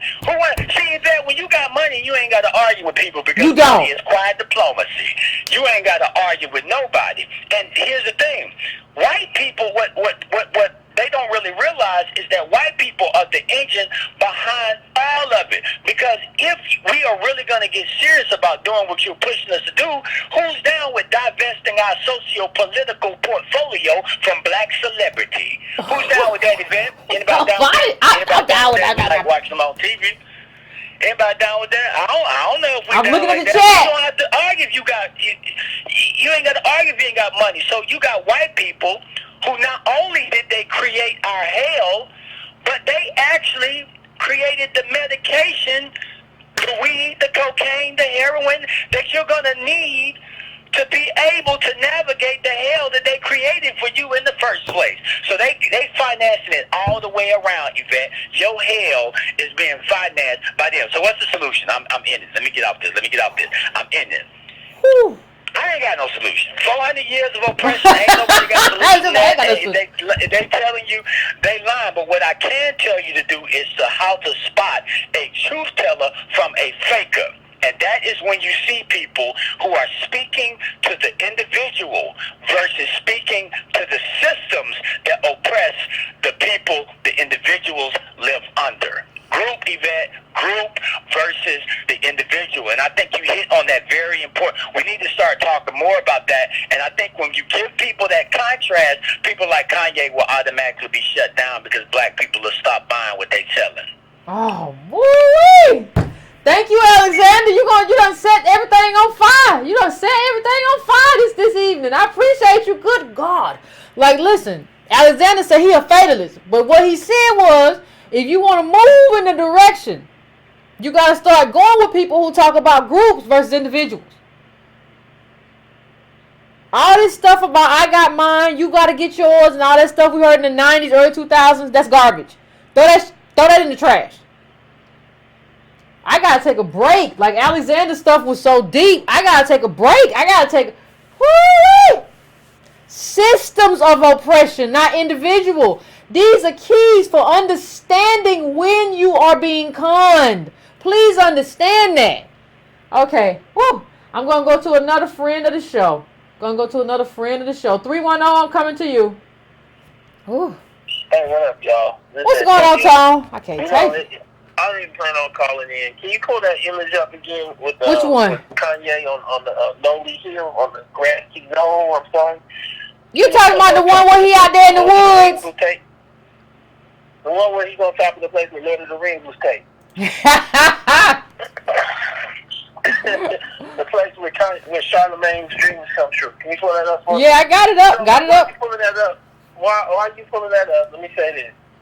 A gentleman called earlier with a secret business deal for you. Ain't no secret business deal to get us out of slavery, Jim Crow, or nothing else. Look, man.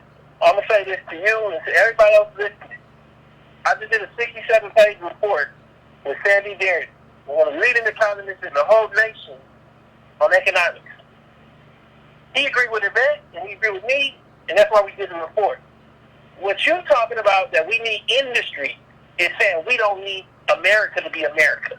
We all know that. When you say we need industry, you saying we need powernomics. That's a different channel. Now, I don't know if Paul got a channel. You might have to go to a radio station or whatever he got. But this channel here is about politics. Please stop with the secret business deal. Please stop with talking about you're going to be a conservative black person and you poor. Please stop with all the stuff that doesn't make any sense. Because what I'm finding is that people don't undergird anything they're saying with much more than fantasy and magic. Just like Kanye West on this Lord of the Rings deal. So, you keep calling it Lord of the Rings. That's what it looked like. Ain't that where Frodo came about? Come on, man. So look, let me say this. I ain't gonna be that long. I said this. I've been at the decade there. I said that shit like 4 years ago. I told y'all, shit's a rap. Black celebrity's a rap. I'm telling you right now, this man might pass out or something. This man Kanye, here first. He might pass out or something else before he get anything on top of this hill. What I'm saying is that the decadent veil is shrinking, and people's feet, they're like black American feet is popping out the bottom. You put it in the oven too long, or the heater, or whatever it is, or the wash drying machine. And so the decadent veil is shrinking. I'm telling you right now where we're at, if you guys are following a bunch of people, and I'm going to say this, and it's not meant to be elitist, people might take it this way, that aren't really even well educated. Talking about politics, talking about economics, and talking about wealth. Now somebody would say, you don't need to be educated to talk about wealth. These people didn't run no industry. They didn't run no apple orchard. They didn't run no bean factory. They didn't run no farms. These people made some music and got lucky. Now that's over. And what we gonna do next? I got into it with Charlemagne on Twitter. Back and forth. I got on the phone with him maybe last year. Because his book, Black Privilege, didn't make sense. But I don't just believe it doesn't make sense. I talked to Thomas Shapiro, who wrote the book Black Wealth, White Wealth. Gave you the interview. Go check it out on my channel. He said, ain't no such thing as Black privilege. This is the guy that made the term racial wealth gap. There's so much here to unpack that black people need fantasy to make it all make sense. And that fantasy fits on, and I just want to read it one more time. Our people look at that shrubbery that Kanye West and Charlemagne the God were walking through and see all the $1 million potential Kanye projected in all his claims. White wealth sees it for what it is. Some undeveloped grass on the hill. I just want to hit on that. That don't make no sense what we're talking about. I appreciate it, Tom. I appreciate it. Yeah, we don't know enough to know. It's just some, you don't even know what to do with that shrubbery. You raised in Chicago. You don't even know what to do with all that shrubbery. You don't know what to do. You just there. I want to get through as many calls as I can today. So I'm going to 617. 617, I'm coming to you. What's your name and where you calling from? Yvette, it's Reggie from Boston. What's going on, Reggie? What's up with you? Shout out to Michael from Boston. Boston's definitely in the building. Alexander, you on fire, brother. Same with you, Tone, on fire. I just wanted to say, just kind of repeat what I said last night. Kanye is unraveling. Like you said, it's a grand unraveling because he's hit a wall. The limitations of blackness, he's hit that wall. It's making him go crazy. Yeah, I like agree. when he was on there talking about his dealings with Nike, with Louis Vuitton, all the different designers, and even when he was wrestling with, Obama sat down with me and my mom, and then he turns around and he calls me a jackass. Yeah, that was odd, wasn't it? What he figured out is that these people are going to say, yes, you can influence culture, and we can use that as a vehicle and a means to generate capital of votes for ourselves, but we won't allow you to own anything. He was talking about, I want to build factories, I'm trying to learn to do this, to do that. He crashed into that wall of the limitations of blackness, and it literally made him lose his mind. You contrast that with what he was saying with Obama. He was like, Obama's like black perfection, and when he's walking, he's floating off the ground. So he's taken all of this black fantasy and black aspiration. He hits the limitations of blackness, and he loses it. Yeah. And he's a reflection of what's happening to black people generally. And if it hasn't happened yet, when them Trump tax cuts and that tax plan roll around, and then them cuts happen after that, and them food boxes come, you're going to feel it. Absolutely. And then I saw a lot of people try to contrast him with Jay, as if Jay knows something about black business. Yeah. He don't own title, a Live Nation of the Brooklyn Nets. He can't tell us about black politics either. So and he got conned. Like, he got conned by Tidal. Remember, he sued the Tidal people for tricking him and making him think that they had more subscribers than they had. So you got conned by Tidal. The people, the white people who sold you Tidal conned you. Like, how do you get to be like, I'm a good businessman? No. Exactly. Like, none of them can tell us about politics or business. And honestly, like you said, what Kanye is saying is dangerous. Jay, Diddy, Issa Rae, all of these other people.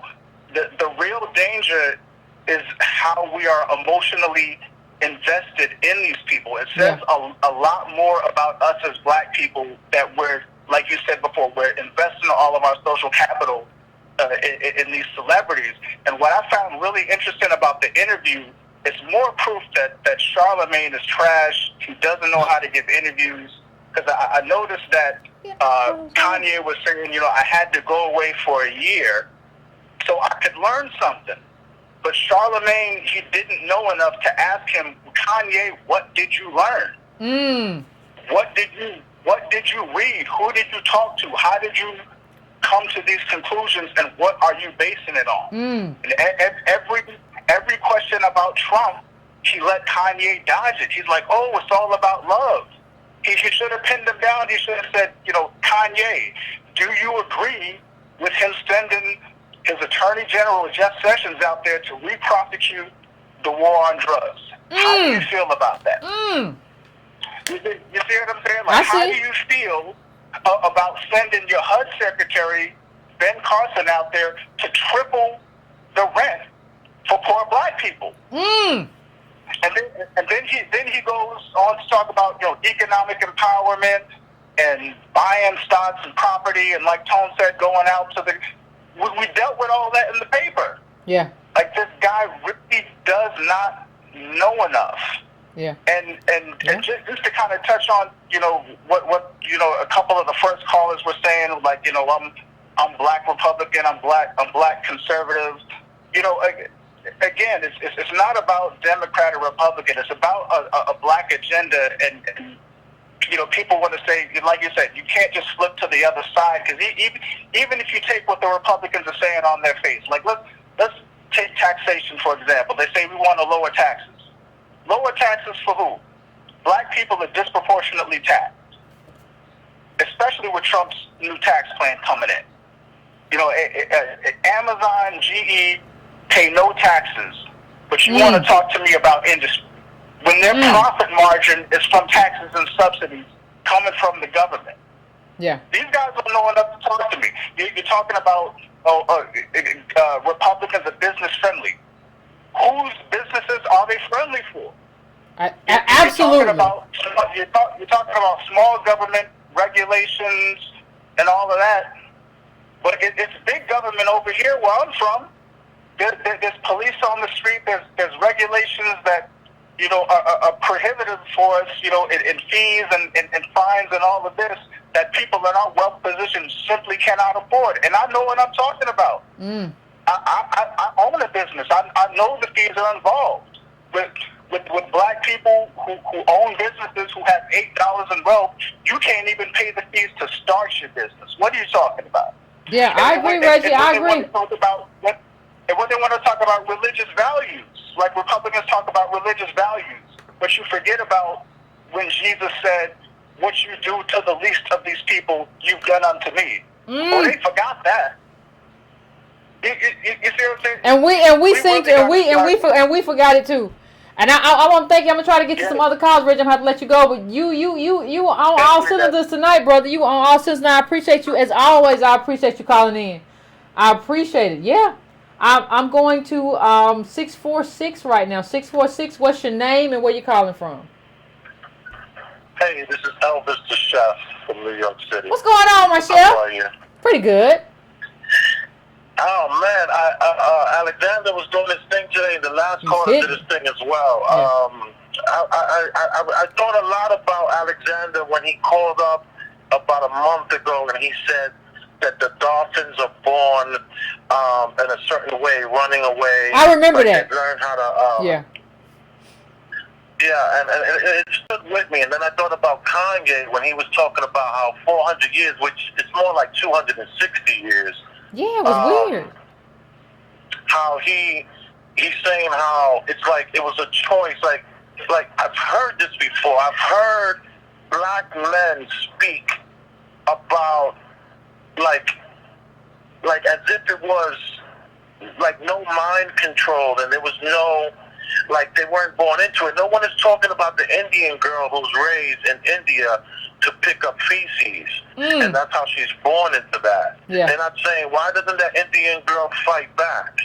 Why is it that I see and hear so many descendants of American slavery making these excuses over and over again, as if they're controlling you with hanging and lynching and castration and beatings and whippings, and you're born into that. Why are people like Kanye just constantly saying these things? And he's not alone. This is a ton of blacks are saying these things. Yeah, and I agree. you know, I just wanted to just thank your show, and the whole Kanye West thing makes me want to just throw up. He just disgusts me. I just look at him and I say to myself, this is a guy who's just trying to sell albums, and everybody needs to wake up to the reality that this person is trying. He doesn't come out anywhere. Where is he in between his albums? Muhammad Ali, between his fights, was out there fighting for the people. Yeah. Well, if he wanted to be out there, like I said, he's from Chicago. There are so many activists who are fighting in Chicago. Like, I follow them on Twitter. You know, I see them. You know, there are so many activists who are fighting in Chicago. Everything from I see the Ida B. Wells statue, and the activists, a lot of activists who are doing that are activists who do other things. I see activists out there, you know, fighting in terms of jobs, you know, and what's happening in the streets with violence. It's activists all over. So if Kanye really wanted to reach out, it would have been so easy for him to reach out and get some black activists in a room and ask them, what can I do for Chicago? But the fact that you went and found this weird Candace Owens chick lets me know that, like, yo, you're really on some other stuff. And that's not what we're on. That's not some empowerment. That's not empowerment. You on some other stuff. Definitely. So thank you, caller. I appreciate you calling in. I got to let you go so I can get to the next call. You know, but it's crazy. It's really, really crazy. I'm going to 816 right now. 816, what's your name? Where you calling from? Turn your background down. 816? 816? Turn your background. Turn the computer down.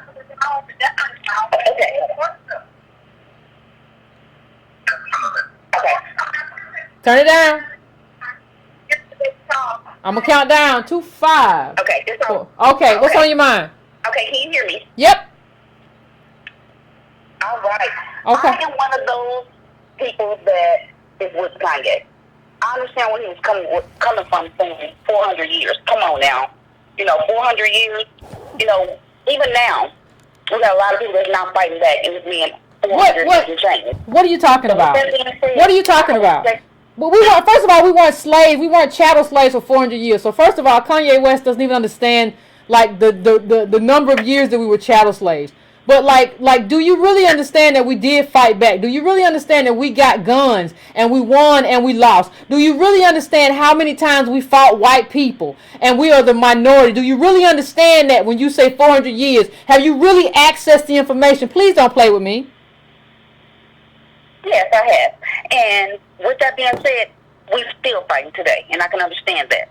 But I can understand him saying the 400 years. We got to keep fighting. That's all I'm saying. He ain't fighting. No, he ain't fighting. Keep fighting. But you say keep fighting. Hold on, Carl. I'm gonna let you finish. I'm not gonna cut you off. But you say keep fighting. Kanye ain't fighting. Like you say, we gotta keep fighting. Kanye ain't fighting. Like I said, he could have accessed any of those people in Chicago and asked those activists, what kind of help do you need from me as Kanye? He ain't trying to fight. Correct. No, I'm with you on that. But I understand him too as well with the 400 years and the slavery movies, and I understand that we did fight back, we did have revolts or so on and so on. But those that didn't, like now, we got ones coming up against you saying, "No, look at this, no." So I can kind of respect that. But that's not what slavery was. Slavery wasn't that though. You have to understand that, like, everything has to be understood within timing, right? Like this whole the reason you don't have more people standing with me or standing with Antonio is because we've had this whole advent of black celebrity, this whole Bill Cosby aspiration, making us believe a certain thing. That's not what it was during slavery. Slavery was an institution of chattel slavery, right? With chains and beatings and hangings and all that stuff. It was a different era. So when he says that, it's obvious, at least to me, that he hasn't accessed any of the information about what chattel slavery was and how you just punch somebody's teeth out if they didn't want to eat. Like they say, I want to die. I don't care. I punch your teeth out and pour this little gruel, nasty food through you so that you can get up the next day and do my stuff. So like what's apparent to me with Kanye is that he doesn't even understand chattel slavery enough to have a conversation about it. Okay, I respect that. So do you think that with us not understanding the majority of people thinking like Kanye, we can end up going back into chattel slavery again and being submissive like we once was? Or our ancestors once was? I know. Thank you, Carl. I appreciate you calling in. But no, I don't think there's any chance of that. I think there's a chance of like us just being lost because Kanye is lost. Like Kanye is lost. Like he doesn't you have to access the information. You have to understand that like chattel slavery was you can't read. It ain't like now you just have people that don't want to read or don't want to access the information. Chattel slavery is we're not going to let you read. And we're going to take you away from everything you know. We're going to take you away from your land. We're going to take you away from your homeland. We're going to take you into a language that you don't know. We're going to make you a minority and we're going to beat you into submission. And if you say something, if you run, we're going to beat you again. And we're going to have dogs chase you. And if you're one, we're going to rape you. And we might rape the husband too. And we might make your husband or whoever's in there with you watch. That's what we're going to do to beat you into submission. You can't come outside of that and say, well, I would have done things differently. I would have fought differently. As if there weren't slave rebellions. But you can't talk about what you would have done in that world where all these white people have all the power and you have nothing. You cannot talk about what you would have done and how you would have behaved and how you would have acted in that situation. We're lucky to be here. And if it wasn't for those people and how they acted, people always say, well, we should have fought back more. Native Americans fought back more. How they doing? Not more than us. We had rebellions too. But they got their arrows and bows and stuff and they on the bottom too. Like you, one of the things that we have to do, we got to stop making stuff up. The information is available, but we got to just stop trying to make stuff up. Like if I was a slave, I would have. That's some elementary stuff you're doing. Stop doing that. It don't make no sense.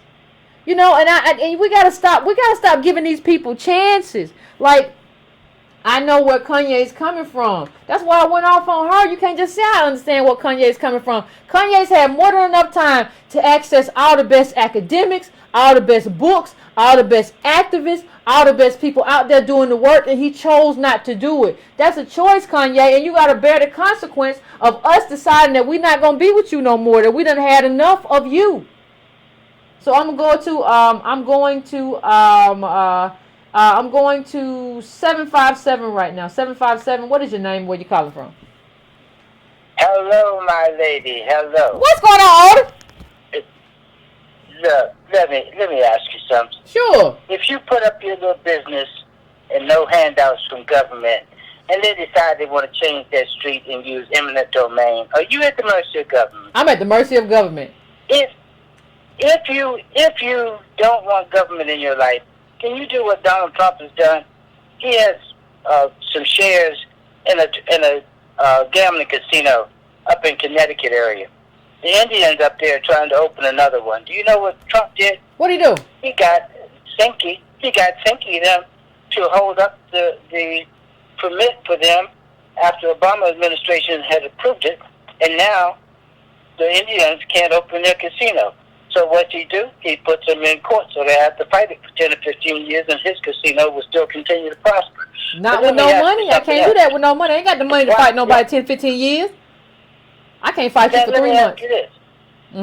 While we fighting with that brainy guy, that hip flop or whatever the hell they call him, while we fighting with him, do you understand that Trump is already changing vouchers for military personnel? Now, I'm in the Tidewater area with military bases of all kinds. Everything from the Navy, Army, Marines, Coast Guard, all of that is here. Okay. That's the lifeblood of this entire area. He's about to change it so military families can use vouchers. Betsy DeVos, how to privatize education. Now, let me make that easy for people. I learned a long time ago as a kid. One of the reasons we have good schools here is because there's a program that military kids, the school districts, get a bonus based on educating those military kids.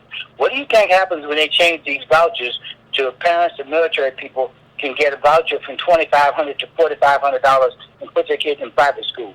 They're going to empty out the public schools, and all of these poor people are going to be, what? No education and privatization. But let me ask you another one. Since we're going to keep an eye on Kanye, do you also realize that Trump is trying to do away with student loans altogether? That was just put out about 2 days ago. Trying to eliminate them altogether. Leave it to the private education sector. is over. For what? So you can go and get a degree and drive Uber? Pardon me? I said, so you can go and get a degree and drive Uber? They done. Oh, yeah. Oh, you can go get a predatory loan. There's another one I was going to tell you. I know you know Julianne Malgrove. Yes. That used to be in charge of Bennett. Uh-huh. She just had the Credit Relations Board. I think I'm getting it wrong, but it's the CRL. Okay. They just had a live stream on today talking about the continuing redlining from banks, predatory lending from car loans, talking about how the FHA, even within their organization, was giving high priority black people the same predatory loans they were giving to people with poor credit. Yep. Talking about how not only that, Fannie Mae and Freddie Mae, that the people that had the bulk of the loans for the government, even they had charges as much as $10,000 extra in service charges for black people with credit scores over 760. So the government makes and breaks people. Stop telling me that you don't need government when Bezos, what did he just do? He's getting billions of dollars for Amazon expansion in 4 or 5 different states and moving his headquarters to L.A. But they don't need government. The guy who told you about we need to get business, there is no business without government. Government makes and breaks businesses. Stop the foolishness. You cannot make your own industry without government. Absolutely. And keep on doing what you're doing because you're the second most hated person on Facebook. Somebody got to beat right now over some privacy. But I'm telling you, I go to people's pages, and they talk so bad about you, I want to cut you through the wire on their ass and put it to them. But I'm too old to make it through the wire. I appreciate you, Odie. Please let them people know. Please let them people know. I don't care. I don't care. Ooh, I don't see. I don't really be this time. Yvette, I don't. Ooh, I don't care. I do not care. You people. You know one of the things people really think when they talk bad about you, that you really somewhere sitting somewhere crying and I can't believe they said. Don't nobody do that. I'm relaxed. I am relaxed and happy. So anyway, I think I'm going to my last call. This is going to be 240-240. Please tell me, what is your name? Where are you calling from? And tell me what's going on. What's on your mind? How you doing, Sister Yvette? This is Roz from the DMV. Hey, what's going on? Lady, I woke up 3:30 this morning. I was fired up because I started looking at videos of this Kanye character. And I got an African proverb to tell everybody. And it's anger and madness are brothers. Because this dude is angry and he's insane. And it just baffles me at the amount of mental gymnastics that people will do to follow behind a celebrity. I heard a couple people on here, particularly Sister on, saying, oh, I agree, I understand. Will you agree with madness? I mean, you're doing mental gymnastics just to follow a celebrity. And people are calling him, oh, he's a genius. No, genius was Prince that could play every musical instrument and was amazing and just outstanding with that. Well, see, the thing is, I'm not gonna say what he was or what he wasn't. But I'm just gonna say, if I said what he said, y'all would call me stupid real quick. Everybody would call me stupid. Yvette done lost her mind. Why you won't just say him? No, everybody would say, Yvette, you ill-informed. Like when I go into the YouTube comments, if I make one mistake or I make one misstep, everybody piles on. But when it's Kanye, well, he do have a point. No, he don't. What you mean? And his clothing line looked like slave clothes, but yet he's talking about we don't want to make movies that look like slave movies. I mean, that's crazy. And then his thing about, calling it, it's a choice. Have you ever heard a Jewish person say that the Holocaust was a choice? Never. That's insane. I mean, and people still want to do all this mental gymnastics and flipping back and forth. I'm going to end my little commentary by saying that if somebody like Kanye were to come on here and to be able to speak to us, I got another African proverb for him. Eggs cannot teach a hen. I thank you all. Have a good night. Thank you, Carl. I appreciate you. Eggs cannot teach a hen. Kanye, you an egg. Don't be coming up here with hens. You the baby. You the embryo. Don't come over here with that. So we have reached, ladies and gentlemen, looks like the end of our show for today. 2 hours and some change. I appreciate y'all. I'm sorry that we didn't get to go further. We took some time, but I appreciate it with some good calls. I appreciate everybody. I sure do appreciate y'all. We put together some good calls tonight.